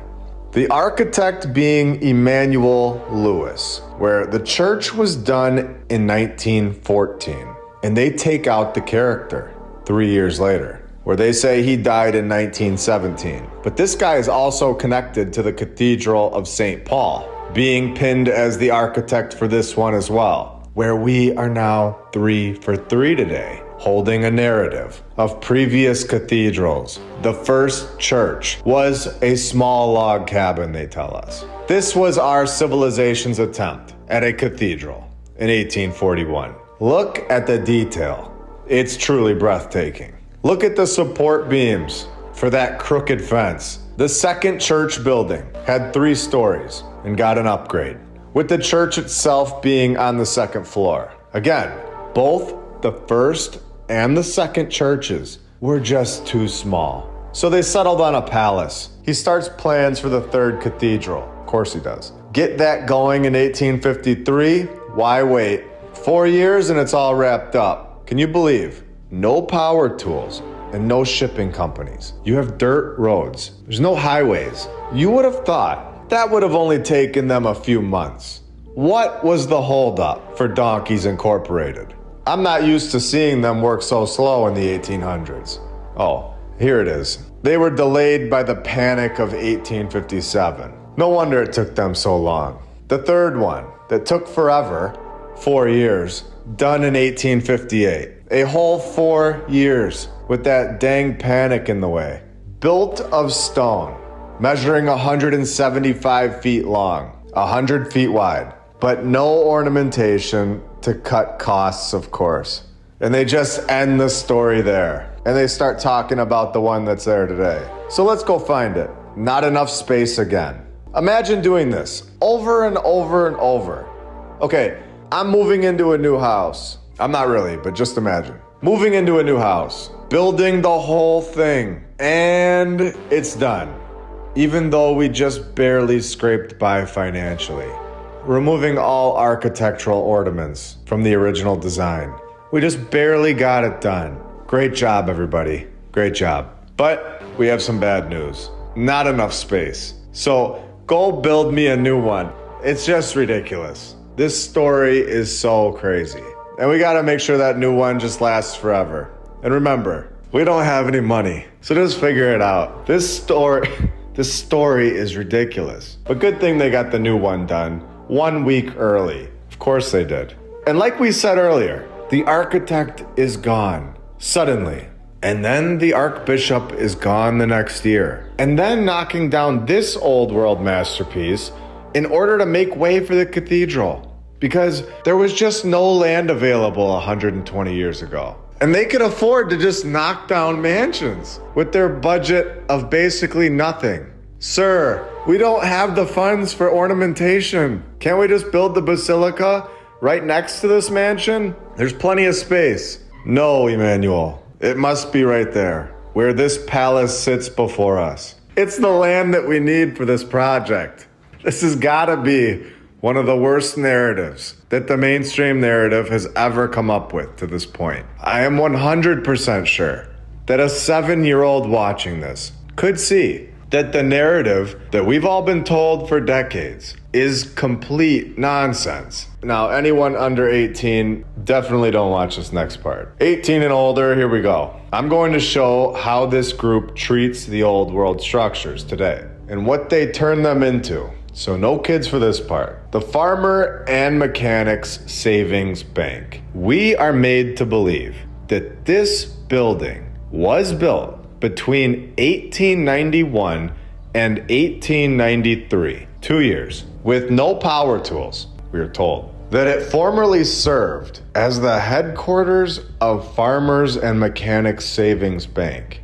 But now this building has been turned into an home to the downtown strip club. And here you can see it in 1905, where you could walk around the whole building. And now they have this piece of garbage that our civilization, the evolved and advanced group, have built, connected to it. And like I've said before, once you find one, you will normally find a lot more old world buildings right next to each other. So right here in the shot, you can see the green roof. Can switch angles here. And this is another old world building that was found. Let's drop this guy down and take a look for a second. So the bank and the strip club, they get that other one. And then the courthouse and the city hall get this one. It's very interesting, where they just can't help themselves. We are told yet again today, all in the same area, that this building replaced an earlier city hall. So who are they kidding at this point? And not only did it replace an earlier city hall,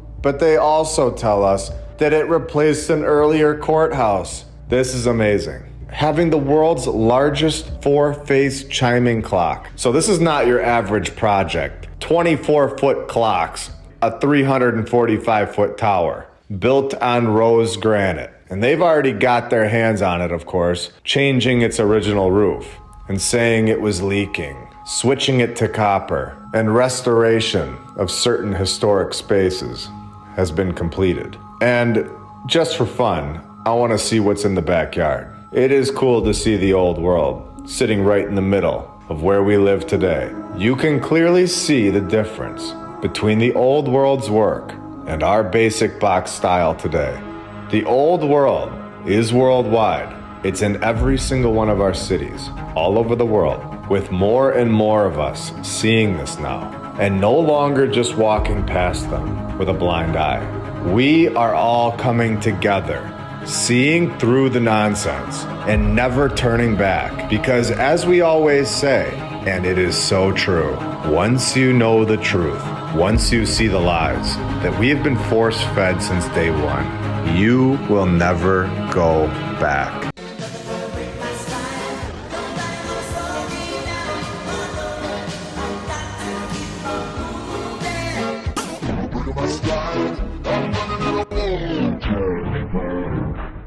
Do you remember when we found catacombs all over the world? I think we're all ready to go back and take it even further, exposing what is below our feet in nearly every one of our cities without us ever thinking about it. Are we all attracted to these cities, these locations, for a reason? A reason that you weren't aware of, a much darker truth than you were ever told about. And do you remember when I showed you all that these catacombs are right underneath the floors of these churches, places that were built with the knowledge that these bones of the past were placed into geometric shapes right underneath your feet on Sundays? When we go to Southampton, England, where we are told one of the strangest places in pre-war Southampton was the catacomb beneath the All Saints Church at the corner of High Street and East Street. And remember, this is all located every single time in the dead center of the city, with everything circling around it, with its location, Southampton city center, of course telling us that there was a previous church, where we know this is a reoccurring pattern in the narrative at this point, where they say that the first church was described as very ancient, and they supposedly demolished it. Where after everything that we know here, I believe that there was only one church on this site, and it was the one that we are looking into, the supposed second church, where this story gets interesting. The foundation stone was laid by the Grand Master of the Freemasons, a church that they knew catacombs were underneath it, because they tell us down here that the building was completed in just 4 years, from 1791 to 1795, despite hardly having any funding. Completed in 1795 in 4 years, where the catacombs of the original church remained intact and were, of course, incorporated into the new building, showing that we are correct yet again, that these catacombs were there first and then the church came after, and were supposedly ancient, as we were told from earlier. Where ancient, in my opinion, meaning from the previous civilization, where a major event took place. And these bones have been placed underneath the floors of these palace-like structures all over the world for a designed purpose, when it goes on to tell us that the catacombs reached beyond the actual building, extending under High Street itself. And this is what we are told. We also know from episode 72 that these catacombs are mostly off limits to the public, where we are only shown a small portion,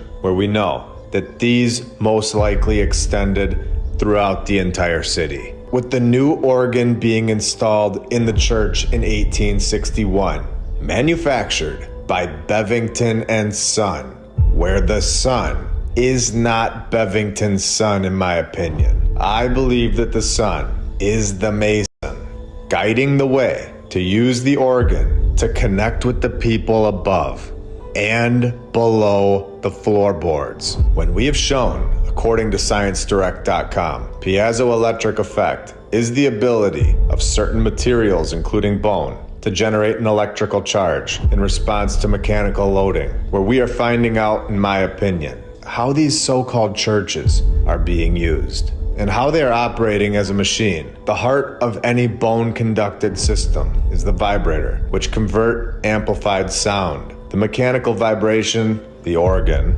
connecting with these bones, as well as the people that are alive and above the catacombs. So I will ask again, are you 100% sure that you fully understand why you are inside one of these old world buildings on Sunday? Do you know who created these buildings and for which purpose? And I am not saying that all of them are like this, but we have proven that we should all be very careful where we go and what we are being used for. Do you understand that the people that use these buildings throughout history, they fully understand much more to this world than we are told, where it seems that they fully understand how to connect vibrations with bones, where through vibration or music from an organ, an electromagnetic field is produced that excites the magnet element and counterweight, producing movement or vibration within the actuator to change the electrical signal to vibration that can move through the bone-conducted pathway to stimulate the cochlea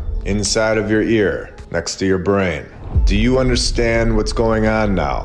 Where this subject is much deeper than the world understood before, where the previous civilization was taking advantage of knowledge, an incredible understanding of human anatomy, possibly being able to manipulate people, and being able to connect it through vibration within a contained environment, where the bones extend out into the city, in my opinion, creating a vibration that reaches everyone in the radius, whether you attended on Sunday or not, where I bet you probably didn't think to research where the nearest catacomb was before purchasing your home, where in 1914 the graveyard was basically decommissioned, a removal of religious blessing, which is not fooling anybody. It's still there today. Removing the headstones, where it became a children's playground in the 1930s.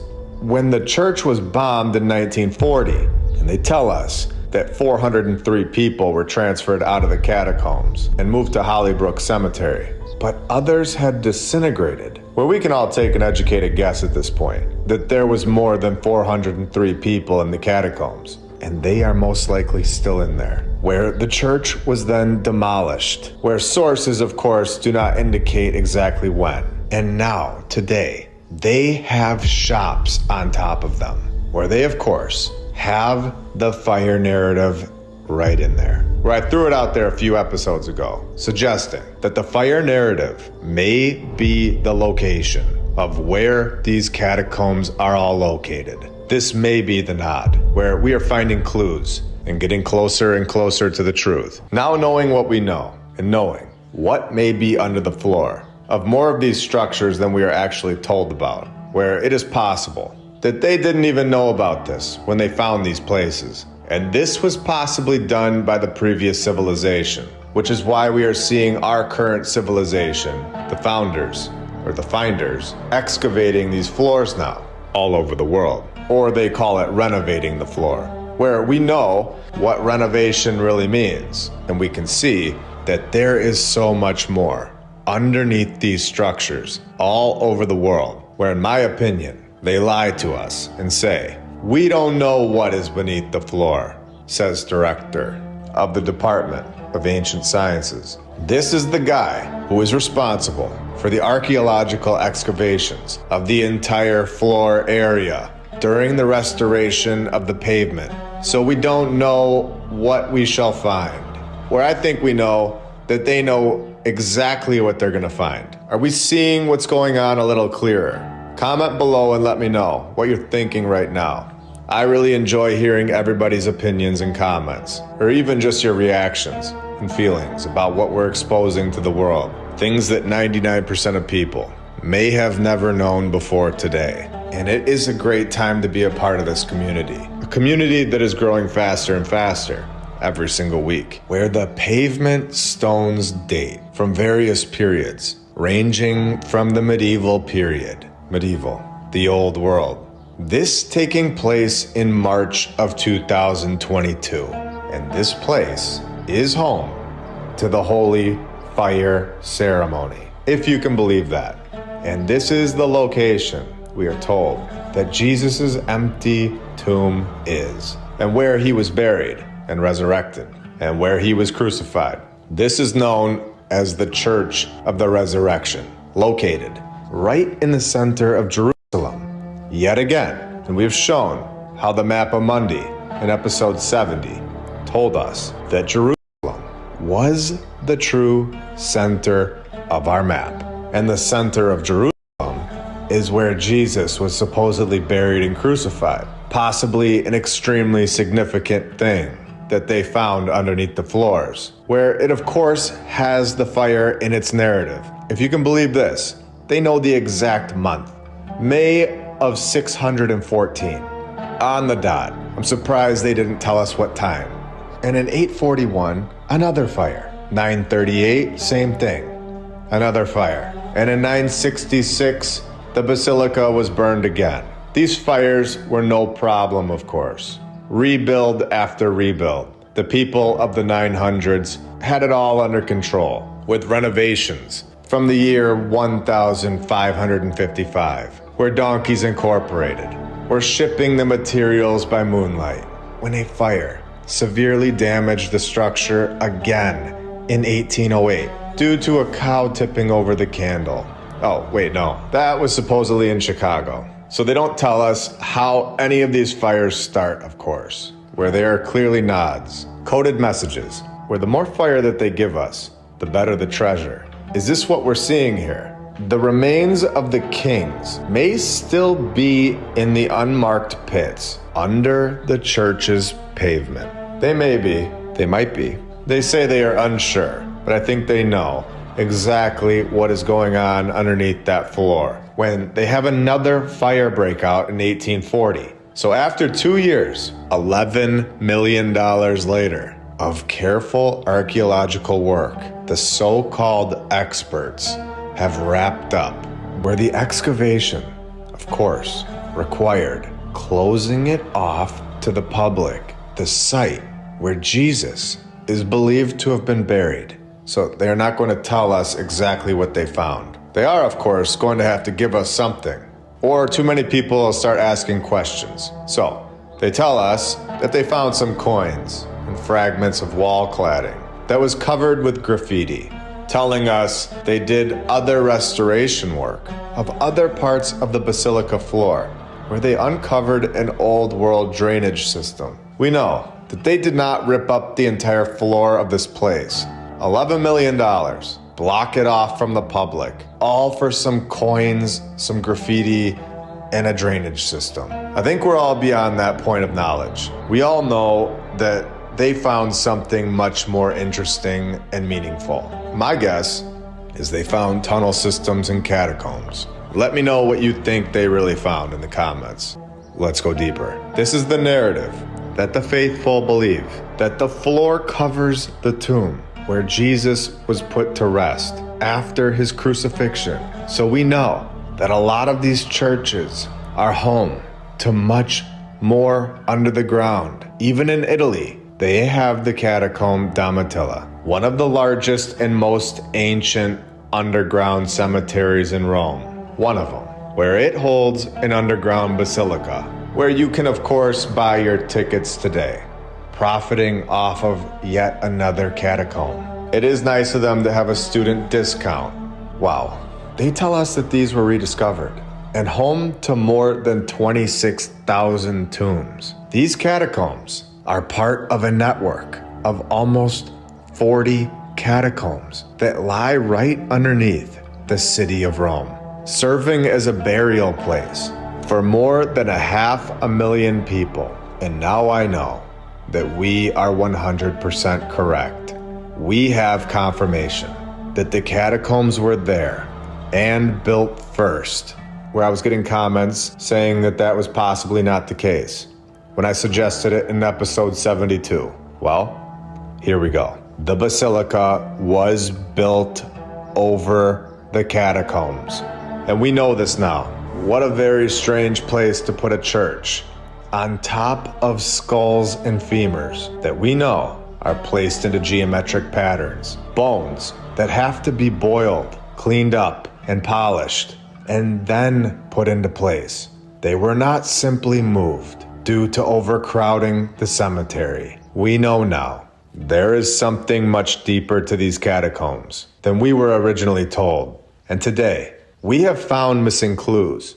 We have shown that there are so many more catacombs around the world than we were told, with networks of catacombs all under your feet in Rome. We have this documented now. We understand that these churches are most likely connecting with these bones through vibration. These bones that have been there for a very long time, a previous civilization that was here before us. And we know now that they are, and always have been, underneath our streets, underneath our cities, possibly used as ritualistic sites, where the catacombs also served as a meeting place to pray and worship in secret, where these underground catacombs are no longer a secret.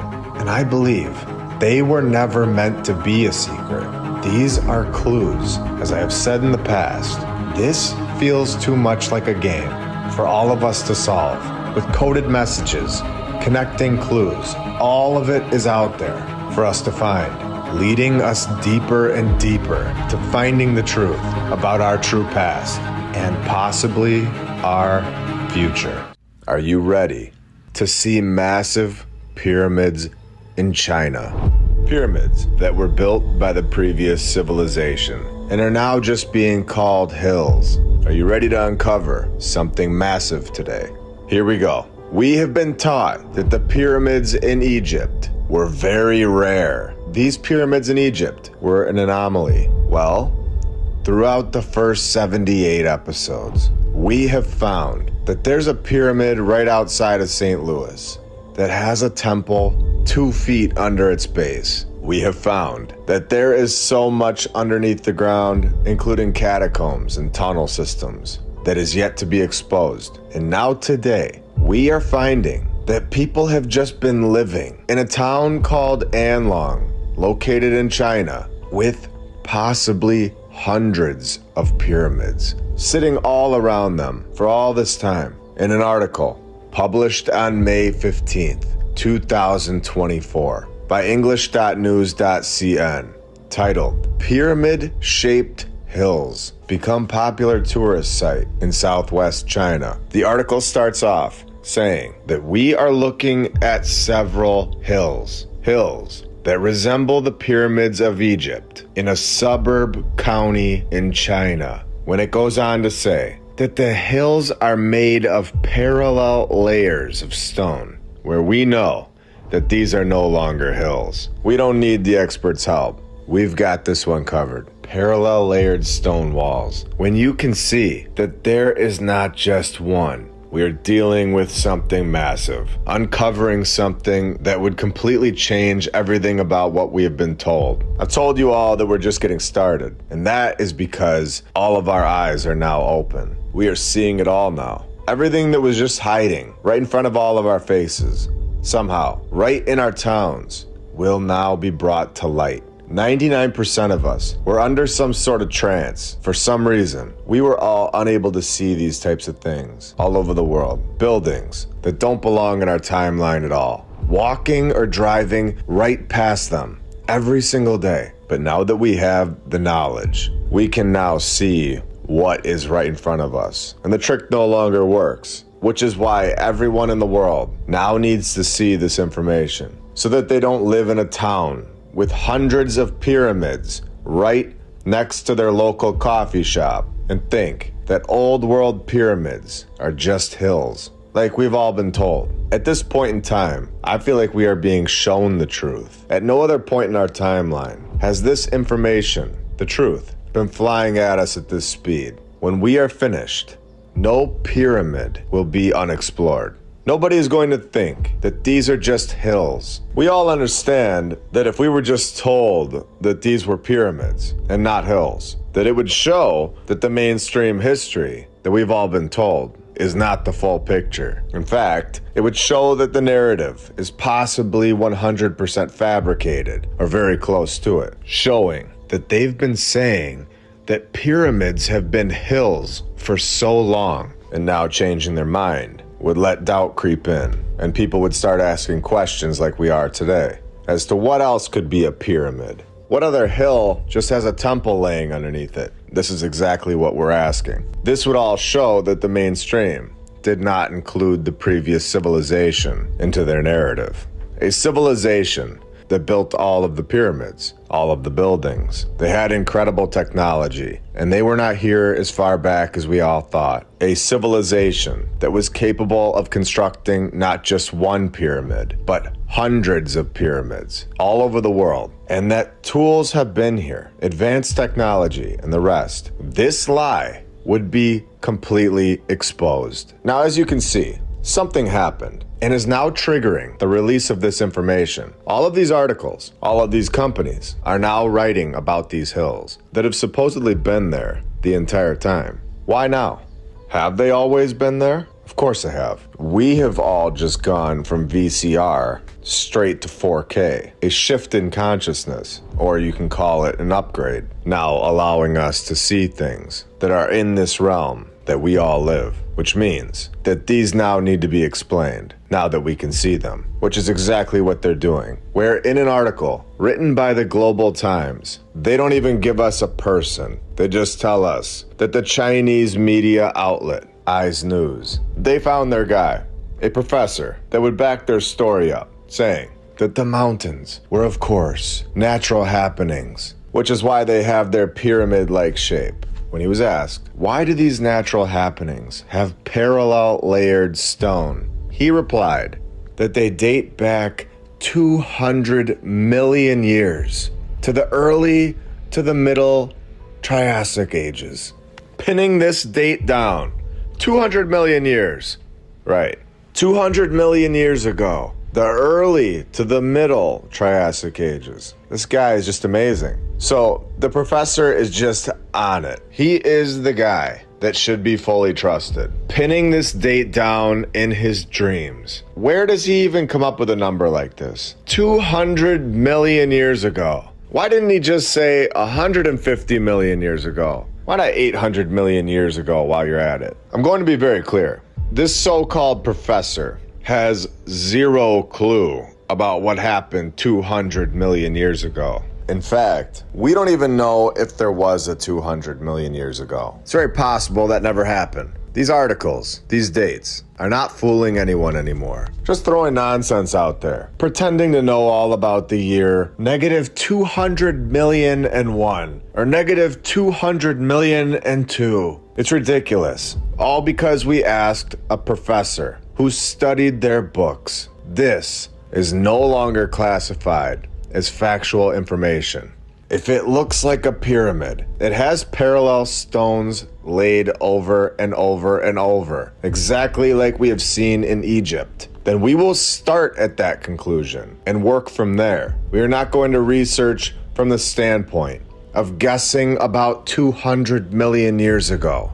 From that point of view, you will find nothing. You will go to sleep, wake up, look at the pyramid and think it's all because a T-Rex decided to take a crap there and think it's a hill, exactly like they like it. And to show that we are all just getting started, staying in China, and a documented U.S. Air Force pilot's account of what he saw in 1945, saying that he was flying between India and China when he saw a pyramid that would put Gizas to shame. Pure white on all sides. And then 2 years later, Colonel Maurice reports the exact same experience. And the New York Times runs his story. This tells me that China has some pyramids that we definitely haven't been told about, and we need to investigate further. So these accounts, we now know, took place in a province of northwestern China, where we know that they have nearly 40 known pyramids in this location, where they're covered with trees and grass. So what is this group hiding from us? Why cover up hundreds of pyramids and tell us they are just dirt from 200 million years ago? Why do this? Again, it would change everything. It would show us that there was an extremely advanced civilization that was here very close to our timeline, most likely wiped out by an event. And they were able to construct pyramids all over the world, over and over and over, which is why they have to call them hills, because this would blow 99% of people's minds today. Are these naturally forming? Do you need the professor's help? I don't think you do. I personally think that people used to like that comfort of thinking that the professors could figure it all out. Where that's all changed now. We no longer need somebody's help, someone that has read all of their indoctrinated books and has sat up nicely in their seat in the front row. We don't need this guy to tell us about 200 million years ago. We definitely don't need that type of thought process anymore. We understand that there is a much more likely possibility sitting on the table of how all of these structures all over the world were created and why they are here today Places that you can go and see all for yourself. You can go inside most of them. Basilicas, cathedrals, temples, caves, or melted structures. And of course, pyramids. It's incredible, all over the world. And it's not because a little rain came down and splashed the dirt off the ground and created a perfect pyramid. There isn't a single naturally forming pyramid in the whole world. Nature doesn't form 90-degree angles. It does not form pyramids that have perfect parallel stonework. We all understand this now. We are seeing right through the nonsense. And it no longer takes us all months to process this. Thousands of us. We get it now right when we see it. We are told that the Chinese pyramids of that region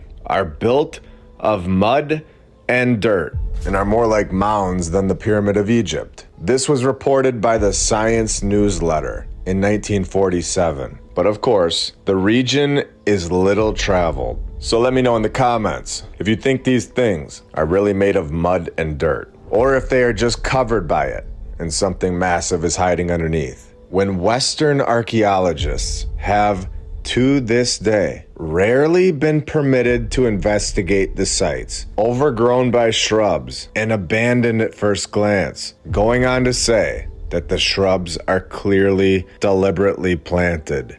Planting many cypress, one of the fastest growing trees out there, hiding this right in front of our faces for years. Until now. Now I'm going to go to Google Earth. I'm going to show you that you can't even drop the guy down and look at these places. Right outside of the city, we have multiple pyramids right here, covered by trees, unexplained by the mainstream narrative. These are pyramids of the previous civilization, in my opinion, that are still here today. We have another one over here, all around the same city. We're not traveling thousands of miles, just like we saw in Anlong to start this episode off. They're all over the place. Here's another one. And then we have this one over to the left and another one over here to the right. We have two more over here. So are you understanding how the narrative has been manipulated? How it's not just information that has been suppressed. It's also massive pyramids. And then we have these two, where if we change the angle here, you can see that there is a circle here that seems to have significance, leading straight to this pyramid, where it has the crosshairs right here, with a bunch of trees to try to cover it up. It's very strange. And you can even see the door opening that was once here, or possibly still is. And you can see how close it is to the other pyramids. I've got a question. Why does this massive pyramid not have a name or a story? Giving this pyramid a name or a story would change everything. It would be an admission that what we have been told is a massive lie. They would have to explain why they've been covering this thing up with trees and dirt. Could you imagine living here? These people live here next to two pyramids, and the pyramids have no name and no story. Just a bunch of trees and dirt covering them up. No, those aren't pyramids. Those are just dirt mounds, of course. And everybody agrees, all because a professor went to his room one night and said, it's from 200 million years ago. This is insane. So I want to go back to Anlong, China, where we have cave openings. We've seen that cave openings are, in my opinion, just front entrances to a bigger overall structure. We have this ridiculous name, where we have seen them name things like this and mock us all over the world. So we have this cave, and then we have this cave over here. Again, these are entrances to the pyramid that we have shown at the beginning of this episode. We are not allowed to drop this guy down on Google Earth, which should be very telling, not allowing us to see what's going on there. There are 0 articles about these places. We are simply being blocked off from our true past. So we remember that the professor said that these were naturally forming hills from 200 million years ago. Well, we know that they are stone, and we know that they have caves. How are they going to explain the caves to us? Oh, in the second half of 133 million years ago, the water level spiked for 40 years, and the current chiseled out the stone hill accidentally. And what do you know? Now there's a cave It's weird how nature works back in the day.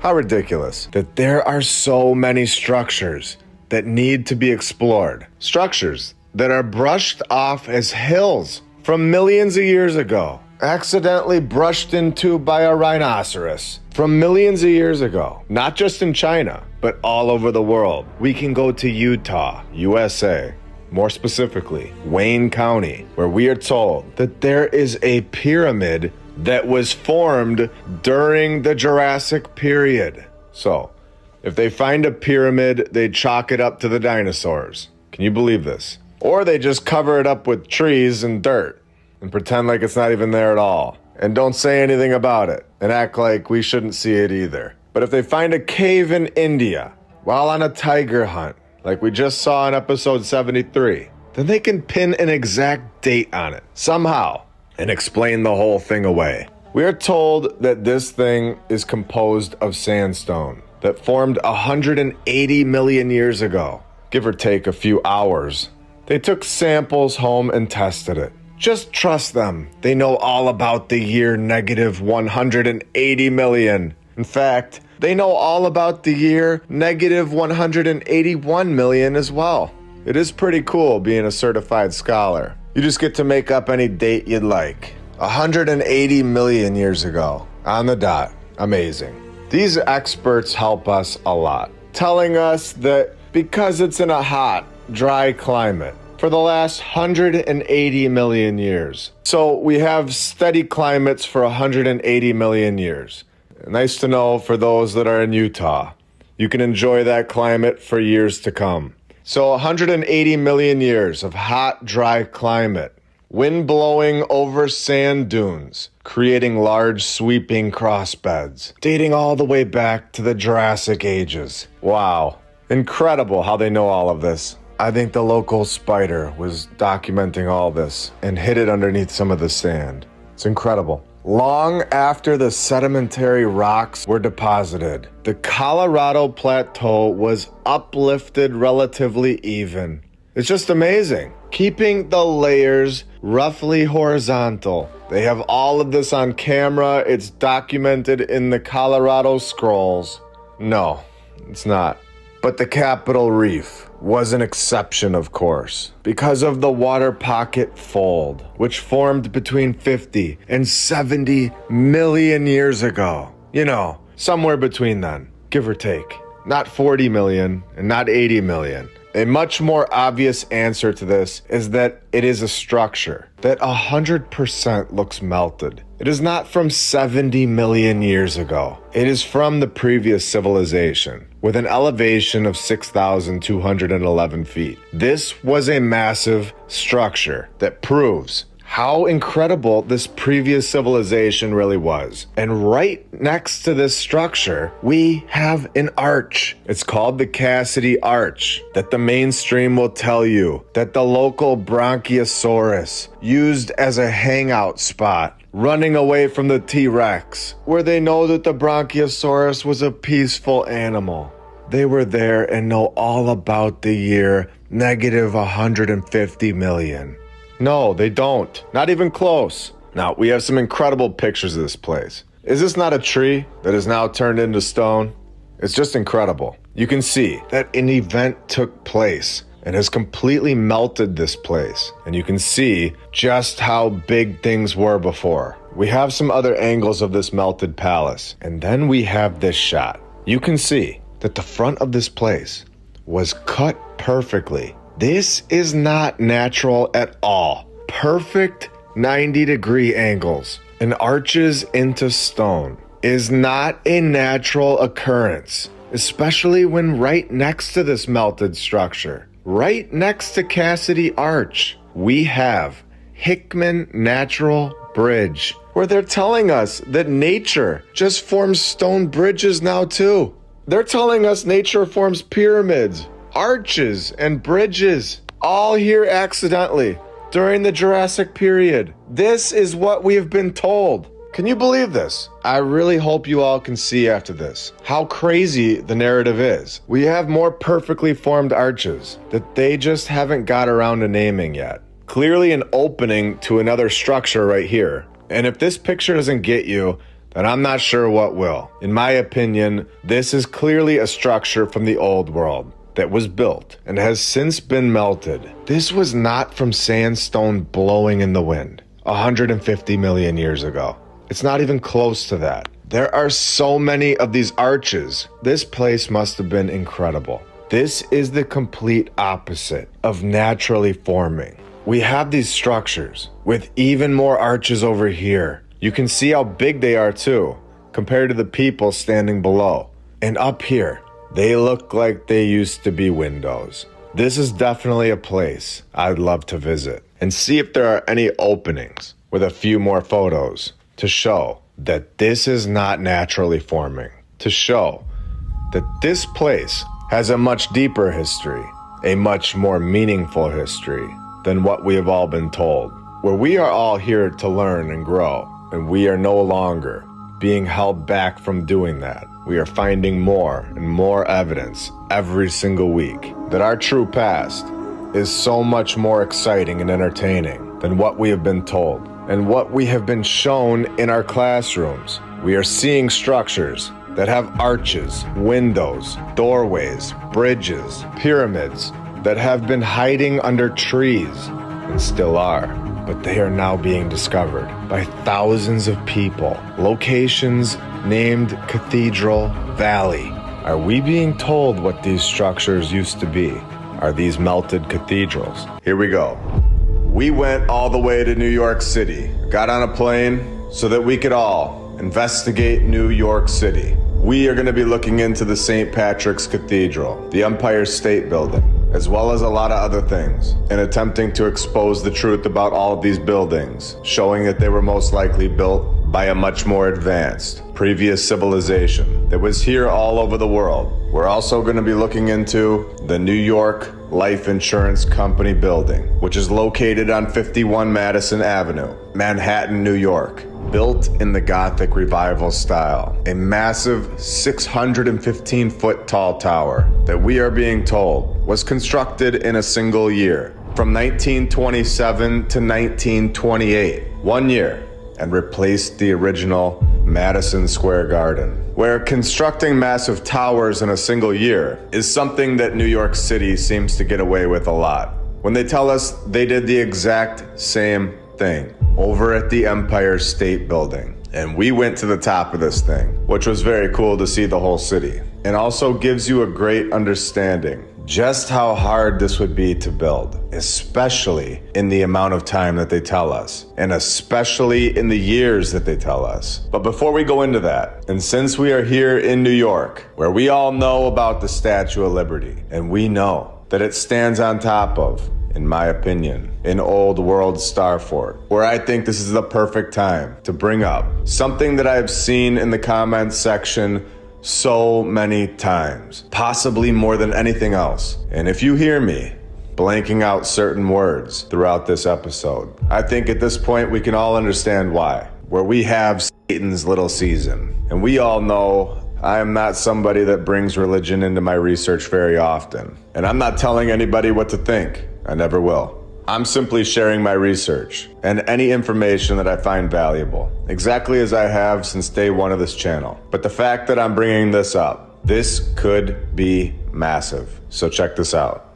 And I saw an angel come down from heaven, which we have seen before in episode 75, having the key of the bottomless pit and a great chain in his hand. And he laid hold on the dragon, that old serpent, which is the devil and Satan, and bound him for 1,000 years. We have a painting of Lucifer in 1797, and then compared to the Statue of Liberty, where you can close your eyes and see that they look identical. And we just read that Satan was chained in a bottomless pit for 1,000 years.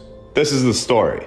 Well, when you look at the Statue of Liberty, which was possibly created, and in my opinion, completed as a celebration of this little season's beginning, where it of course has that broken chain, where we're just getting started. All of this dedicated to 1776, the exact year that we are talking about here, where all of these inventions all started back up. Now, this statue was completed in 1886 with its cornerstone holding some logos on it that you can see right here, with two guys being the architects, where we have Frederick joining this group's lodge in 1875 and Richard H., the other architect. Same thing. Is this statue a celebration for Satan's return? A celebration for him fulfilling his 1,000 years, chained in the pit, finally getting out in 1776, and deceiving us ever since. Is this the reason that these palaces all over the world look so out of place? And now we get these horrible, basic, demoralizing boxes to look at. Now we can all ask questions, since we basically know that the mainstream history that we've all been told is filled with a ton of lies, where we get clues and destruction of our past right after this date of 1776. We get all of the great fires, where the mainstream narrative gives us basically 0 lives taken, yet complete and total destruction of all of these cities. Is this not something that the one that just broke out of the pit would do? That he should deceive the nations no more until the 1,000 years should be fulfilled. After he should be loosed a little season, catacombs, great fires, complete chaos, wars, total manipulation, worldwide confusion for decades, the food that we're fed, the water, inverting everything, calling it Lady Liberty when it's really a man, power, control, separating families, creating 2 asylums, an orphan asylum for the kids and an insane asylum for the adults, resetting everything, and then sending us back to the horse and wagon era, and trapping us on this false map. All technology being reset, traffic, and I'm not talking about the cars, financial difficulties for 99%, holding interest on currency or usury, everything that a morally good individual would never do to a population. And we all know at this point that these groups all follow this individual that's possibly in its little season, where if you've done this research for a long time, you know that they are very spiritual. And if that is true, that their side is real, then who's to say that the other side isn't real as well? When Lucifer, or the light bringer in Latin, often personified as a male figure bearing a torch. And who else is holding a torch? Satan's little season. New York City, very interesting place, where they supposedly threw this massive building together in a single year, the Empire State Building, from 1930 to 1931, a 102-story high, 1,250-foot tall skyscraper that was the tallest building in the world until 1970. 12 months or less. We are told this was done. Remember, they have to work through winters. And this story gets extremely interesting and begins to show us how they do this and how these buildings are quickly thrown into the narrative where people didn't even have a chance to verify what was even really going on in the early 1900s, where they're telling us that the Waldorf Astoria was constructed in 1893, and then they demolish it in 1929, making way for the construction of the Empire State Building. So immediately, alarms should be going off in all of our minds. This narrative has just started, and we have already found something massive, where they were knocking down Renaissance Revival style hotels after just 36 years. Now, a side note, I just want to add in my personal opinion at this point, where you can believe whatever you like. But I believe that these buildings, as we've seen in Chicago, were actually constructed somewhere else in New York City. And they were demolished in 1929, but not to be replaced by the Empire State Building. I believe that the Empire State Building was always here. And these construction photos are ridiculous, where they are clearly edited. And they even admit that some of these photos were basically to trick the public when they say that this famous photo of the guys sitting on the beam was arranged as a publicity stunt, all a part of a campaign promoting the skyscraper. Now, this is for the Rockefeller Center, but only 1 year after the Empire State Building. So they were in the business of doctoring photos during this time period, manipulating the public. So this is not a shocking accusation at this point, since we have seen this so many times, especially when the identity of the actual photographer remains unknown and will forever be a mystery. Where it goes on to say, they don't even know who the people were in the shot. Photo manipulation has been going on much longer than we are told. And we know this now, and we have shown this. So we can't just simply look at a construction photo where the building is basically done anyway and say that that is proof when we know that isn't proof. The Great Depression began in 1929, where people were in shock. They were not focused on which building was being constructed. They were not focused on how many years it took to build the building. They didn't have the internet to quickly look this stuff up. So in 1929, the exact year that the Great Depression starts, they supposedly knock this old world hotel down. The exact same year, where there are so many photos of the inside of this palace. I have to take a second and show them. I can't logically put it together in my mind that something like this would be knocked down after just 36 years. If you want to know my opinion, just looking at these photos, matching the dates up with the Great Depression, and then giving us the narrative that the tallest building in the world just shows up after a year with fake propaganda to convince the world. It just couldn't be more of a lie, in my opinion. So they knocked this thing down, where we can come back to this hotel one day. There is so much in this narrative that I could do an entire episode on this one. But I want to go to the Empire State Building's website, giving us this timeline where they knocked down this hotel. And from 1929, they are able to destroy a building, clean the whole thing up, get the designs ready for the tallest building in the world, get all of the materials together, all during the Great Depression, where inside the building, they are telling us that the steel often arrived still warm from Pittsburgh, which is like 400 miles away. And remember, they weren't driving Lamborghinis. By the 1930s, there were long-haul trucks with a top speed of 25 miles an hour. So, this was a lot longer than 6 hours. And who knows what the highways were like. We are shown a bunch of dirt roads in the cities at this speed of 25 miles per hour on a highway that isn't bumpy and has hills. So doing 25 miles an hour the entire way.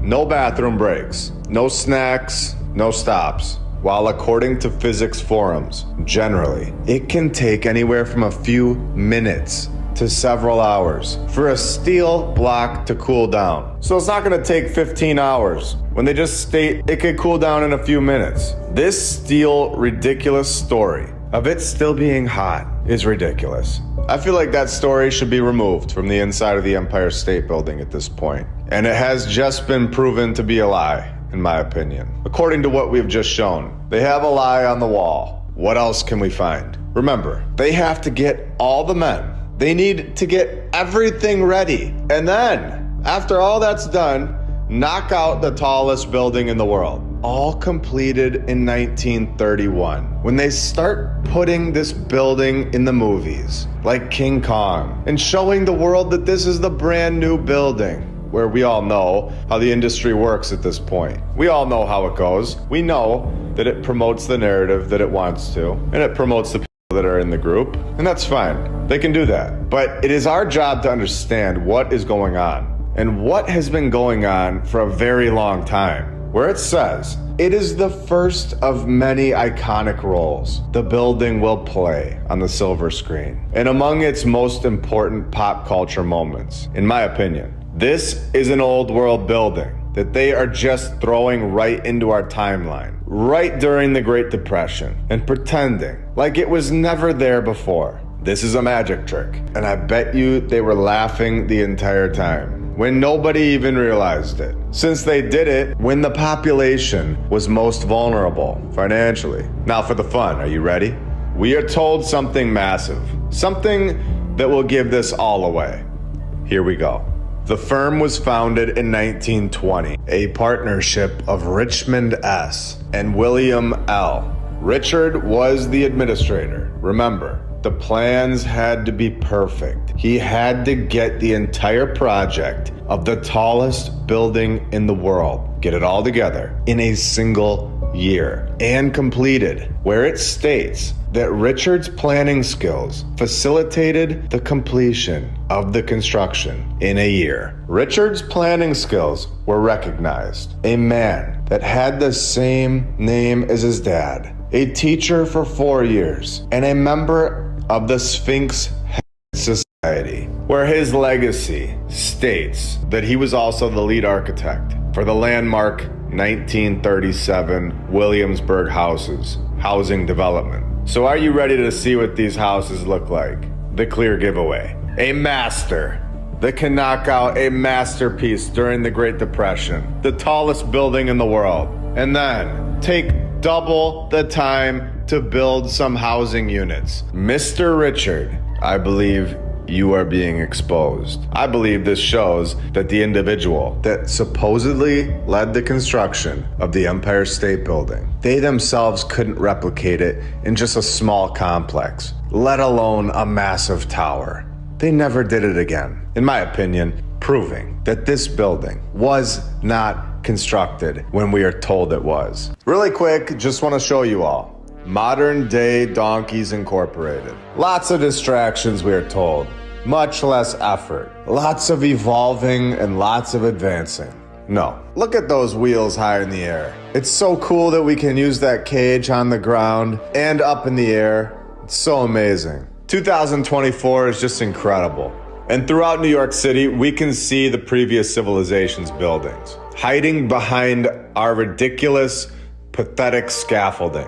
This needs to be addressed. We have these $5 plastic poles next to this detailed stone building, and it's like this throughout the whole city. A clear shot, clear proof that we are going backwards. There's no advancing going on. There is zero evolving. As I've said before, we are as advanced as we're allowed to be. The roof of these things look like something you'd just go put on the top of your hut after you've crashed on a deserted island and needed to use the washed up garbage that you found coming up onto the beach. Can you believe this is our civilization's choice? New York City, get it together. This is horrible. Then you have modern construction, the basic box style, which hurts your eyes just looking at it. And then we have the Hurst Tower, where you have this castle type building, and they've attached this modern glass weird looking building right on top of it. A very clear contrast between our civilization and the previous civilization. Some triangles and some glass versus very detailed stonework. One that will last a few decades and one that will last centuries, if not longer. It's time to go even deeper into this when we take a look into the St. Patrick's Cathedral, where they tell us that Archbishop Hughes laid the cornerstone in front of 100,000, not 99,000, not 101, 100,000 on the dot, near the intersection of 5th Avenue and 50th Street. Though the precise location will forever be a mystery and remains unclear. So let me get this straight. 100,000 people were there, yet nobody can remember where this was. Nobody documented it. Not a single person of the 100,000 remember where the cornerstone was. Nobody knows for the rest of time.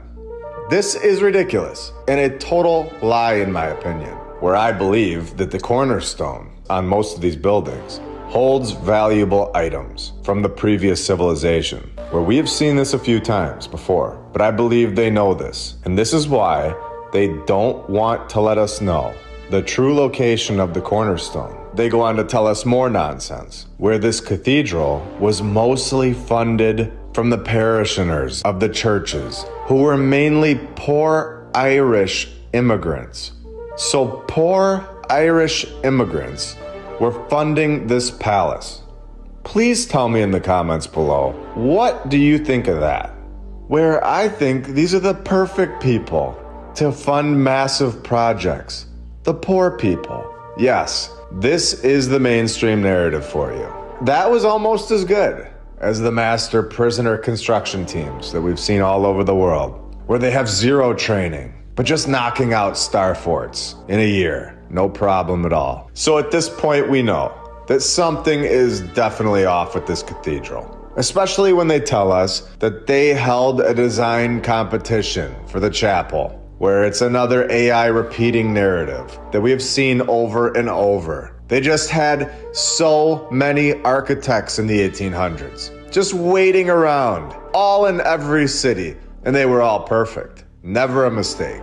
And they were fully trained to knock out palaces. They had so many of them that they were just forced to hold competitions. So many master architects back then. No, with a nice completion.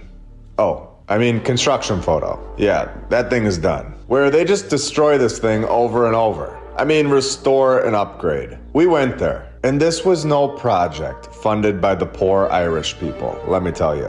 Nothing against poor Irish people, of course. They are incredible people. But it just seems like it would require a budget that even the Irish middle class would struggle to afford.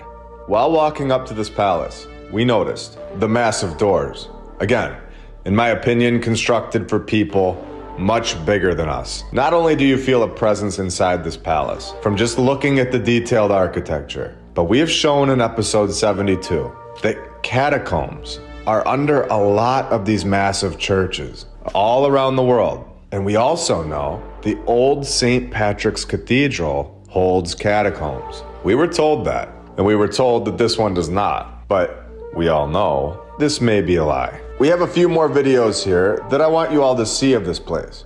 It was possibly the coolest old world building that I'd ever personally been inside of to this point, which was right up there with the Basilica of St. Louis. Well, and then they just built a new church a few years ago over by me, but I'd have to say the St. Patrick's Cathedral just barely beats it. I did have to sleep on that decision. Notice, they both have the window in the front. Pretty amazing. Just nothing like our construction. Took them a whole 10 years. It was a great attempt by our civilization. I would love to know who the competition winner was of the 2020s palace. Look at the columns. They're just jaw-dropping. When I saw the Greenwich Savings Bank building, I knew that this was going to be a fun episode. New York City still has so many incredible old world buildings. It's really fun to walk around and just look at them all, in between all of our modern construction. They have them on nearly every single corner. This one being one of them. Located at 1352 to 1362 Broadway, Midtown Manhattan, where it was constructed from 1922 to 1924, supposedly 2 years. During the exact same time period that they slipped the Empire State Building into our narrative. And we have shown how easily they change history, even up to this day, where I showed you all in episode 74 that 4 days after episode 59 came out, they altered the Baltimore Great Fire narrative. So if they could do it today in 2024, without anybody noticing, even though thousands of us are talking about it and watching, which they were probably not doing in the 1920s. So even with us watching, they're still able to switch it up. So we know here that 100 years ago, changing narratives was a simple task. When we are, of course, told that there was a previous bank, which we've seen so many times, where it moved, not just once in 1839, just 6 years after being found, but it moved again supposedly in 1846, and again in 1854, and then again in 1892, and again in the 1920s. So we have 6 different buildings attached to this one building's narrative. This is a clear pattern that we have seen, where this is all misdirection and confusion in order to explain away this palace of a building that was constructed by the previous civilization. And we all know this now, where they of course hire Mark and his son to get the job done. A clear pattern that is given to these buildings' narratives all over the world. The same source creating these stories over and over. And when you know what to look for, like we do here, it becomes so obvious. So as I was walking around New York City, I noticed that the subway was under the sidewalk obviously. And we know that these buildings are most likely bigger than we can see. And the street level is most likely not the foundation of New York City. And this is when I found all of these other places in New York City while walking around. The sidewalk that we are walking on is not what you think it is. It is the ceiling to the underworld, where you can clearly see that this is the case, that the true foundation of the old world is below our feet. New York City right now, today, has so much more going on under the street, and has so much more than we can all physically see. You can even see the lights coming up from underneath the city, where we can go over to the New York Public Library, a palace library, in the middle of all of this, where you no longer have to travel to Italy to see this kind of architecture. Thank you to Donkeys Incorporated. We have it here in the USA as well, where they knocked this thing out in less than a year, telling us that on May 23rd, 1895, Bigelow agreed to create the New York Public Library. The plan was hailed as an example of private philanthropy for the public good, of course. Very nice. Well, May 23rd, they began. And December 11th, a great Christmas present for New York, the building names its first director, and this thing is done. Where they tell us on their website that they, of course, held another design competition for this building as well. This is amazing. Palace after palace, and every winner of the 1800s was perfect. There was never a mistake. There was never a bad construction team back in the day. They were all reliable. Every single one that won their competition all over the world, you could count on. And in a photo from over 120 years ago, this does not look like a brand new building. It looks like it's been there for a very long time, and just had the New York Public Library engraved into the top and stuck some flags out front as a symbol for their takeover. So check out the inside of this place. I wasn't able to go all the way inside, but I was able to see the lobby. Massive doorways, 30-foot high arches, stairways on both sides, not a single sheet of drywall in sight. This was just your average 1800s palace. I would love to have a library card to this place, where I'm guessing this was not originally constructed to be your local library. And I'm not sure if I should talk about this next place, and we all know why at this point. Episode 59 had some issues with it. So I'll try to do this, but in a way where you might have to comment below and ask someone what I meant. But hopefully you can all understand what I'm trying to say. Here we go. Do we all know this location? Around 23 years ago, it was on the news, and something massive happened here. And we have talked about the catacombs, where they charge an entry fee to nearly every single one, to see what they have done to the people, putting them into geometric patterns. People that were taking up too much space, supposedly. Well, we have the same sort of weird thing going on here, charging us money to go and see this memorial that they've put together, supposedly for the victims, but they collect money for you to go inside. It's a very strange thing to profit off of, in my opinion. And putting one of these at the front gate. And is this not just rubbing it all right in our faces? All right, I'm moving on. Maybe I'll go live on Rumble one day.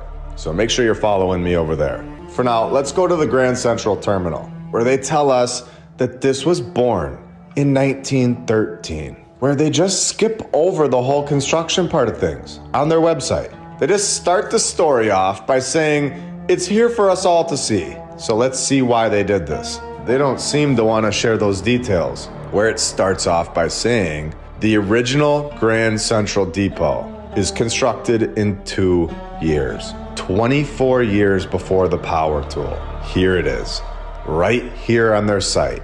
I'll zoom in so you can all get a better look. Can you believe that they tell us 2 years to construct this, when it takes 2 years to build a strip mall in 2010? This is ridiculous, especially when they tell us that they need to redesign it 27 years later, because this one just wasn't cutting it anymore. It's time for an upgrade. Reopens, and we get a crash 2 years later, of course, where they invite architecture firms to compete in yet another design competition. This is incredible. This is in 1903, and the same year, less than 6 months later, in June, construction begins. And then in 1910, they demolish the old Grand Central Station, where in my opinion, there were multiple stations, and they're both old. This one that's here today is also old. It's not new. So they knocked the other one down, and 3 years later, 1913, Grand Central Terminal opens up supposedly. This is incredible. I believe it was here all along, with an interesting bullet point here, down at the bottom. Possibly an exposure of what has been there all along. When in 1994 to 1999, Grand Central North, a series of tunnels between the terminal and streets to its north, is exposed to the world. Constructed. When during the same years, the terminal was destroyed. Renovated close to, not fully, but close to its original appearance. Of course it was. Cleaning the celestial ceilings. After what we've seen, I'm guessing that they removed something from the ceiling. Let me know what you think about that.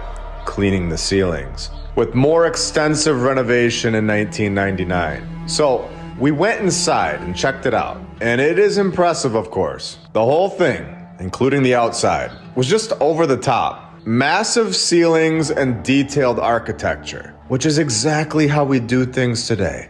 No. And here's what is left of the ceiling's artwork. And you can also see the detail above every single window. Pretty impressive. And just like this drawing of the past, you can see the tech on top of these buildings, where it was still on the buildings around New York City, just like this one.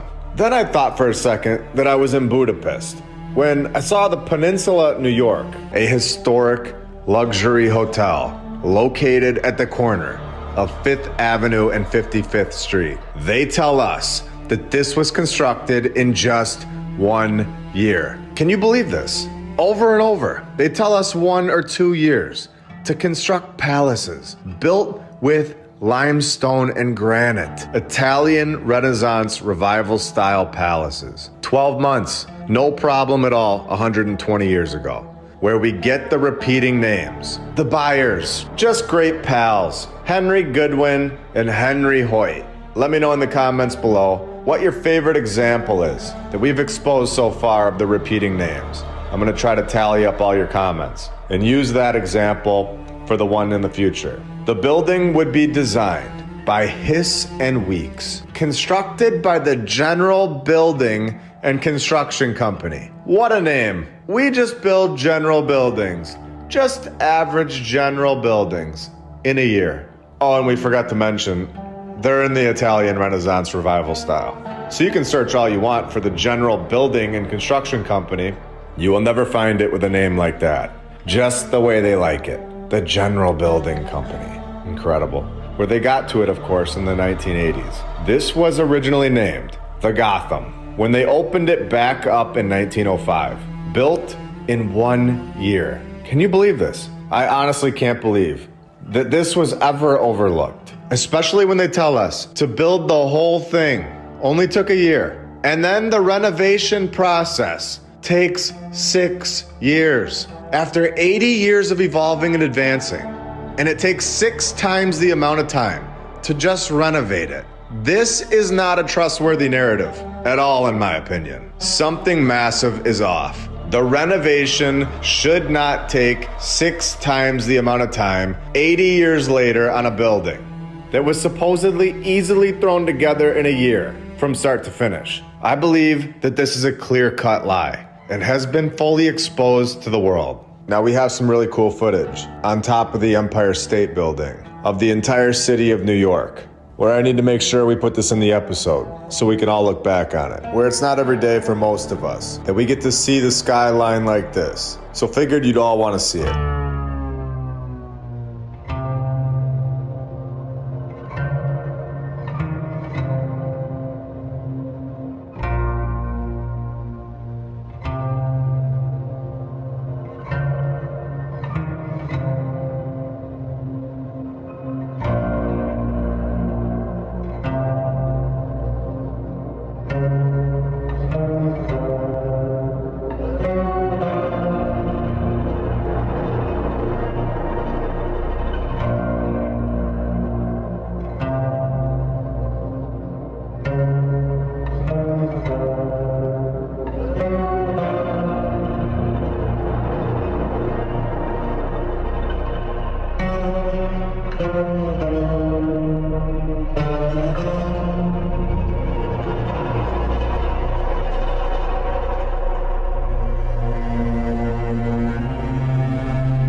And now that you've seen it, let's move on to the Tiffany and Company building, where one of the nation's leading jewelry makers, of course, get an old world building, moving multiple times yet again, before finally settling on this palace, where Charles Tiffany, where he was going to relocate again, but he died that year. And Charles Cook took over, where he hired McKim, Mead, and White, where he told them to build me a palace. Of course he did. Where another repeating name, Charles Tiffany, the owner, and now the contractor is also named Charles, where the site was being excavated and the foundation walls collapsed. So 1904 comes around and the cornerstone is supposedly laid. 1905 hits, and what do you know? The Tiffany Building opens up. 1 year, yet again. We have repeating names and 1 year to finish the entire building, where I'm just thankful that they did not have a fire story this time. Wait, what is this? They have a basement, and this basement has a vault that explosives and drills could not penetrate the vault. When the vault experienced a minor fire in 1914. You gotta be kidding me. So we do get the fire nod. I thought we made it through without that nod, but no. And of course, they go on to give us this weird story where there is supposedly a fire inside the vault somehow, where it must have been the neighborhood ghost or a planned fire, because where the guards knew that there was a fire inside the vault. Remember, it's inside the vault, so they must have shut the doors afterwards. Yet these guys refused to let the New York City Fire Department firefighters inside. Does this sound off to you? Could you imagine? You have a vault in your house and it's locked, and now out of nowhere, there is a fire inside of this vault in your house somehow. And we know there's a fire in there somehow. And the firefighters want to go in and put that fire out, but you're just not letting them in there. Does this sound sketchy or what? Where the vault was accessed by a marble hallway. Don't forget that all of this was built in 1 year, supposedly, with decorative gates at one end. There was also a safekeeping department with Gustaving tiled ceilings and marble walls. This is very standard work back in the day. Just telling people to go build them a palace and it would be done. No problem at all. And it would be there forever. Looking better than anything we ever construct today. And definitely everything that we build today in a year. This is a very believable and acceptable story. No. Where the first story of this building originally contained 10 tons of bronze fixtures, which was, of course, removed from the store in the 1952 renovation.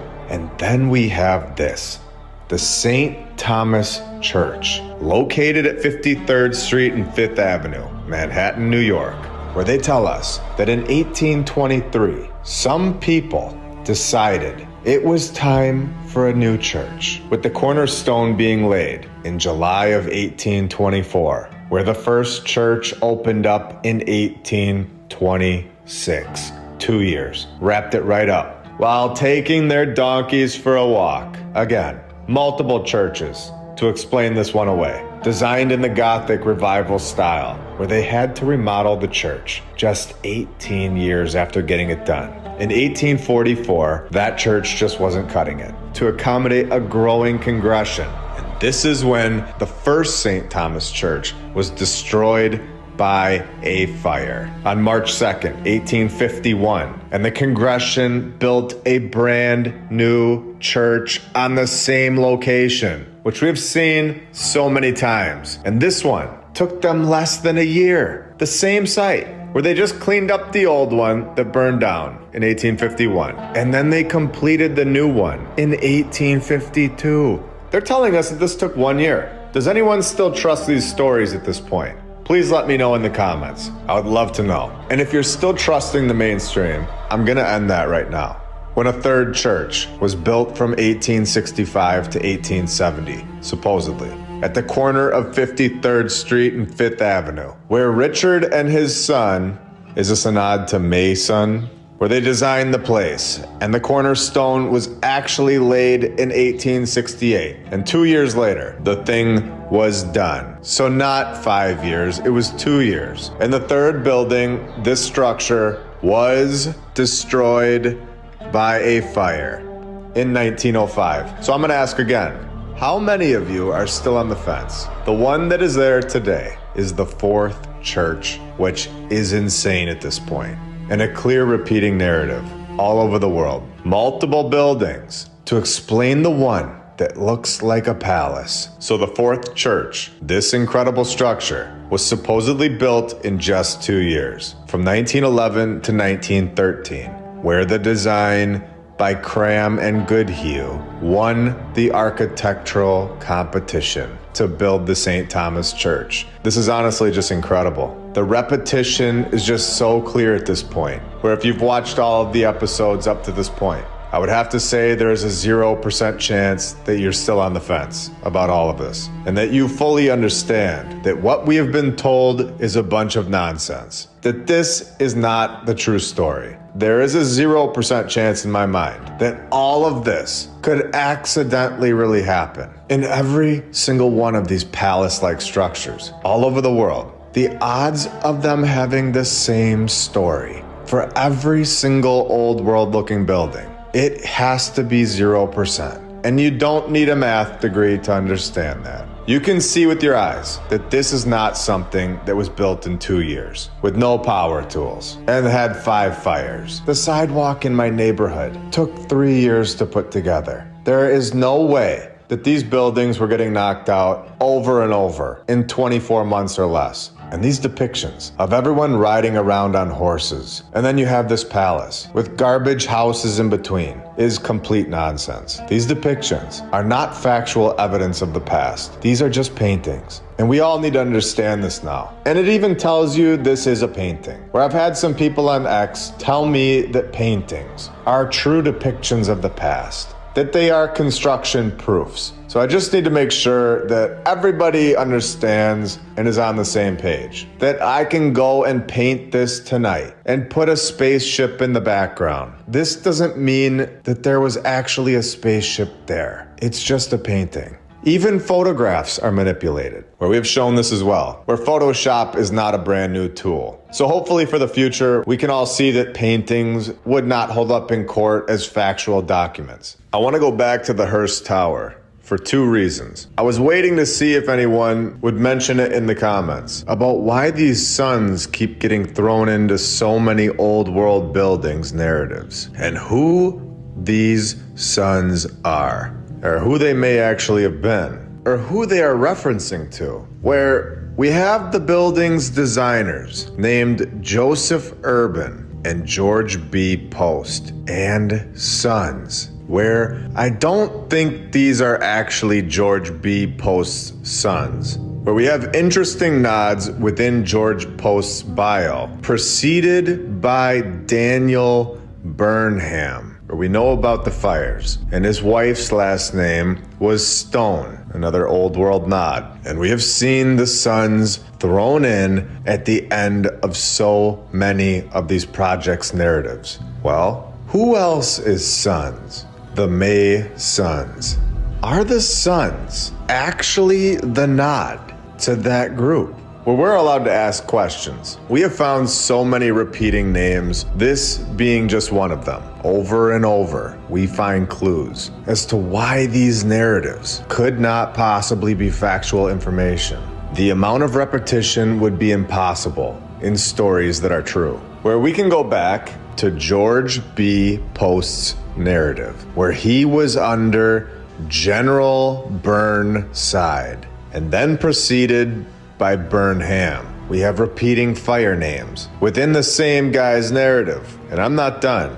Are you still on the fence? Let's go to his public buildings section, where in 1893, Post was supposedly named to the architectural staff of the World's Columbian Exposition in Chicago, Illinois, by yet another Burnham and Root. So this was the first reason for revisiting this building. The second reason is its timeline, its construction in particular, where we all know that they could just build the Empire State Building in a year, supposedly, and all during the Great Depression. So this one that was constructed in 2006 should have been done in like 5 months. We are told that the original building, the stone building at the base, the one that they tell us was built as the base for a future tower. No. Had construction begin in June 1927 and completed by January 1928. So we're being told that this took them like 6 or 7 months to get the whole thing done. Can you believe this? Now let's evolve and advance and become the most incredible society to ever live, so we are told. Let's advance our tools from 1928 to the year 2001, when they announced that Norman Foster would design a tower addition, with them giving us actual documented accounts, saying that they had to review the plans, also saying that they decided to restrict visitor access and relocate the tower's core. Destruction of the past? You tell me. So in April 2003, work began. So they had to complete this one in like 5 months or less. It's just steel and glass basically. And we've evolved and advanced for like 80 years. We have incredible tools and incredible training processes now. The highest levels of architecture school ever to exist. We have shipping companies that will get the materials there on time. We fully understand the construction process by now, especially when they did from June 1927 to January 1928. A stone structure that is perfectly detailed. We should be able to get this completed very fast at this point, and extremely efficient. When we are told it began in 2003, April, where it was officially completed in 2006, taking 3 years for our current civilization, showing that we can't even build a glass and steel structure as efficient as the past could build a stone detailed palace, where we all know that their building is going to last lifetimes, and ours will last a few decades. Incredibly detailed stonework, done in less than a year, a few months, just incredible. The facts are right in front of our faces, all over the world, time and time again, with the Times writing, past and present, don't fit seamlessly together here. They collide with ferocious energy, calling the Hurst Tower's design deeply comforting, when I feel the complete opposite about it. It is our ugly construction on top of the old world's incredible work. And I've said that there is so much more on the way for this channel. And I mean it, including much more information on what is below our feet. We are given a public map, a map of the New York City subway and path system, where we know that this is just a small portion of the systems below the ground. For years of my personal life, I was naive and thought that most of what was here was what we could see. I thought that tunnel systems and underground bases were a relatively new concept.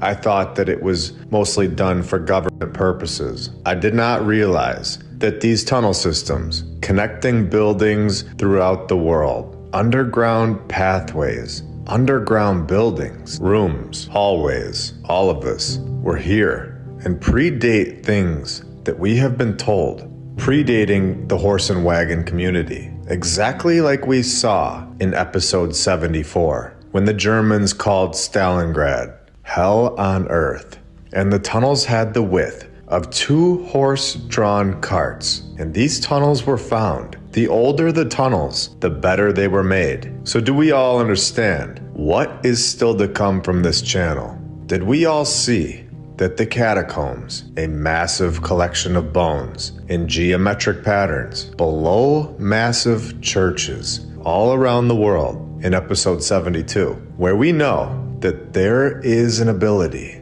of certain materials, including bone, to generate an electrical charge? Do you feel something when you walk inside one of these palaces? Do you physically feel it without understanding what that feeling really is? Do you have a clearer idea that you may be feeling the electrical charge below your feet? A place that you are drawn to for reasons that you never knew before. Are we drawn to these locations for those that know that these things are still operational today? A presence that was most likely found below the floor in 1972 and excavated, exactly like we have shown in episode 68 at the Kirk in Scotland. Like I've said, we are just getting started with this channel, taking our knowledge much further than before. And we all know what knowledge brings. Power. We unlock our minds. We free ourselves to become stronger mentally and physically. Being able to think with an open mind is one of the greatest gifts that we can be given. Being able to question things and think logically is the only way to find the truth. Now, do we all remember when I said that I'd be waiting to talk about Flushing High School? A high school that looks like a massive castle. A high school that has a narrative that I'm going to expose right now. The oldest high school in all of New York. Well, today is the day when they tell us that Flushing High School was originally located somewhere else, on the northeast corner of Union Street and Sanford Avenue. Just having multiple buildings pinned to the narrative yet again, telling us that an entire high school thrown together in just 3 years, from 1912 to 1915, where they tell us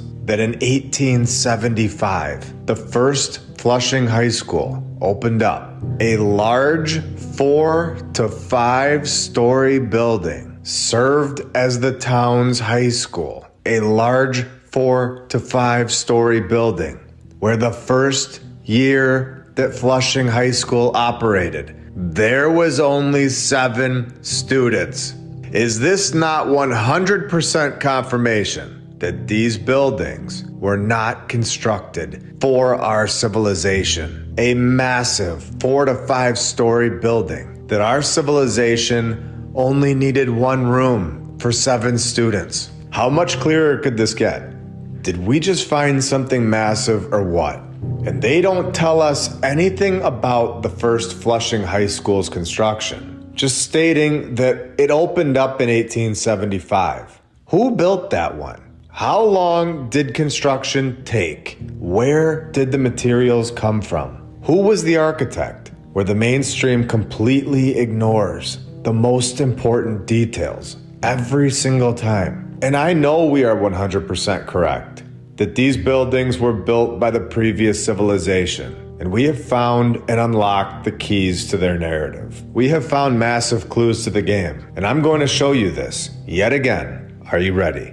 When a fire on the top floor of the 1875 Old World Flushing High School's building broke out in September of 1908, where I think at this point, every single person that is studying this narrative and getting ready to show it off to the younger generation seriously needs to reconsider. It is no longer factual information at this point. It is very clear and obvious now that we have been told pretend stories about our past when the building needed to be closed for several months for repairs.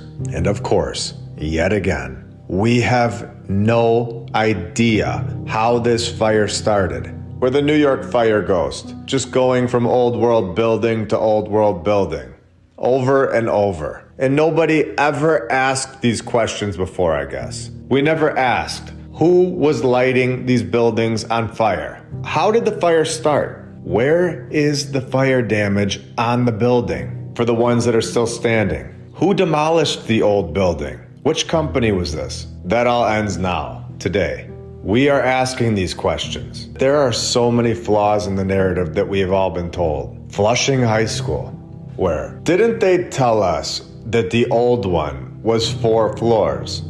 Maybe 5 floors. But we're of course unsure. They forget these things, of course, from the 1800s, but have a crystal clear memory about things that happened in the 1300s, or even from 4000 BC, when we are told on nyc.gov that the supposed new Flushing High School is also 4 stories, where I'm gonna guess that the one that's here today is the original building.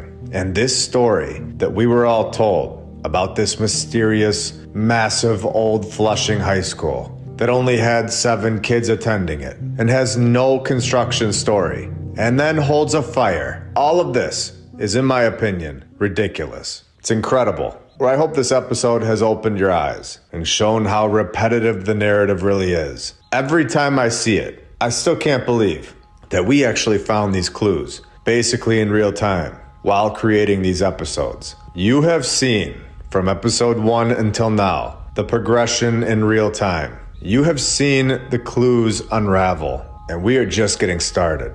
This channel has so many more incredible things on the way. I have a lot of ideas that I can't wait to put into action and show you all. I think you will all enjoy it. And it will, of course, all continue to open the doors for more and more people all over the world, in every single city, to see this information, to see these structures that don't fit into our timeline, to see these coded messages, these keys, and these flaws in all of these narratives. Every day, more and more people are seeing it. And it's a lot of fun being a part of this community, and a lot of fun seeing more and more people finally see the truth and to get their power back and understand that there is something so much more incredible going on here in this place that we all live. And to always remember that once you finally see the truth, once you finally see all the flaws in what we have been told, there is no going back.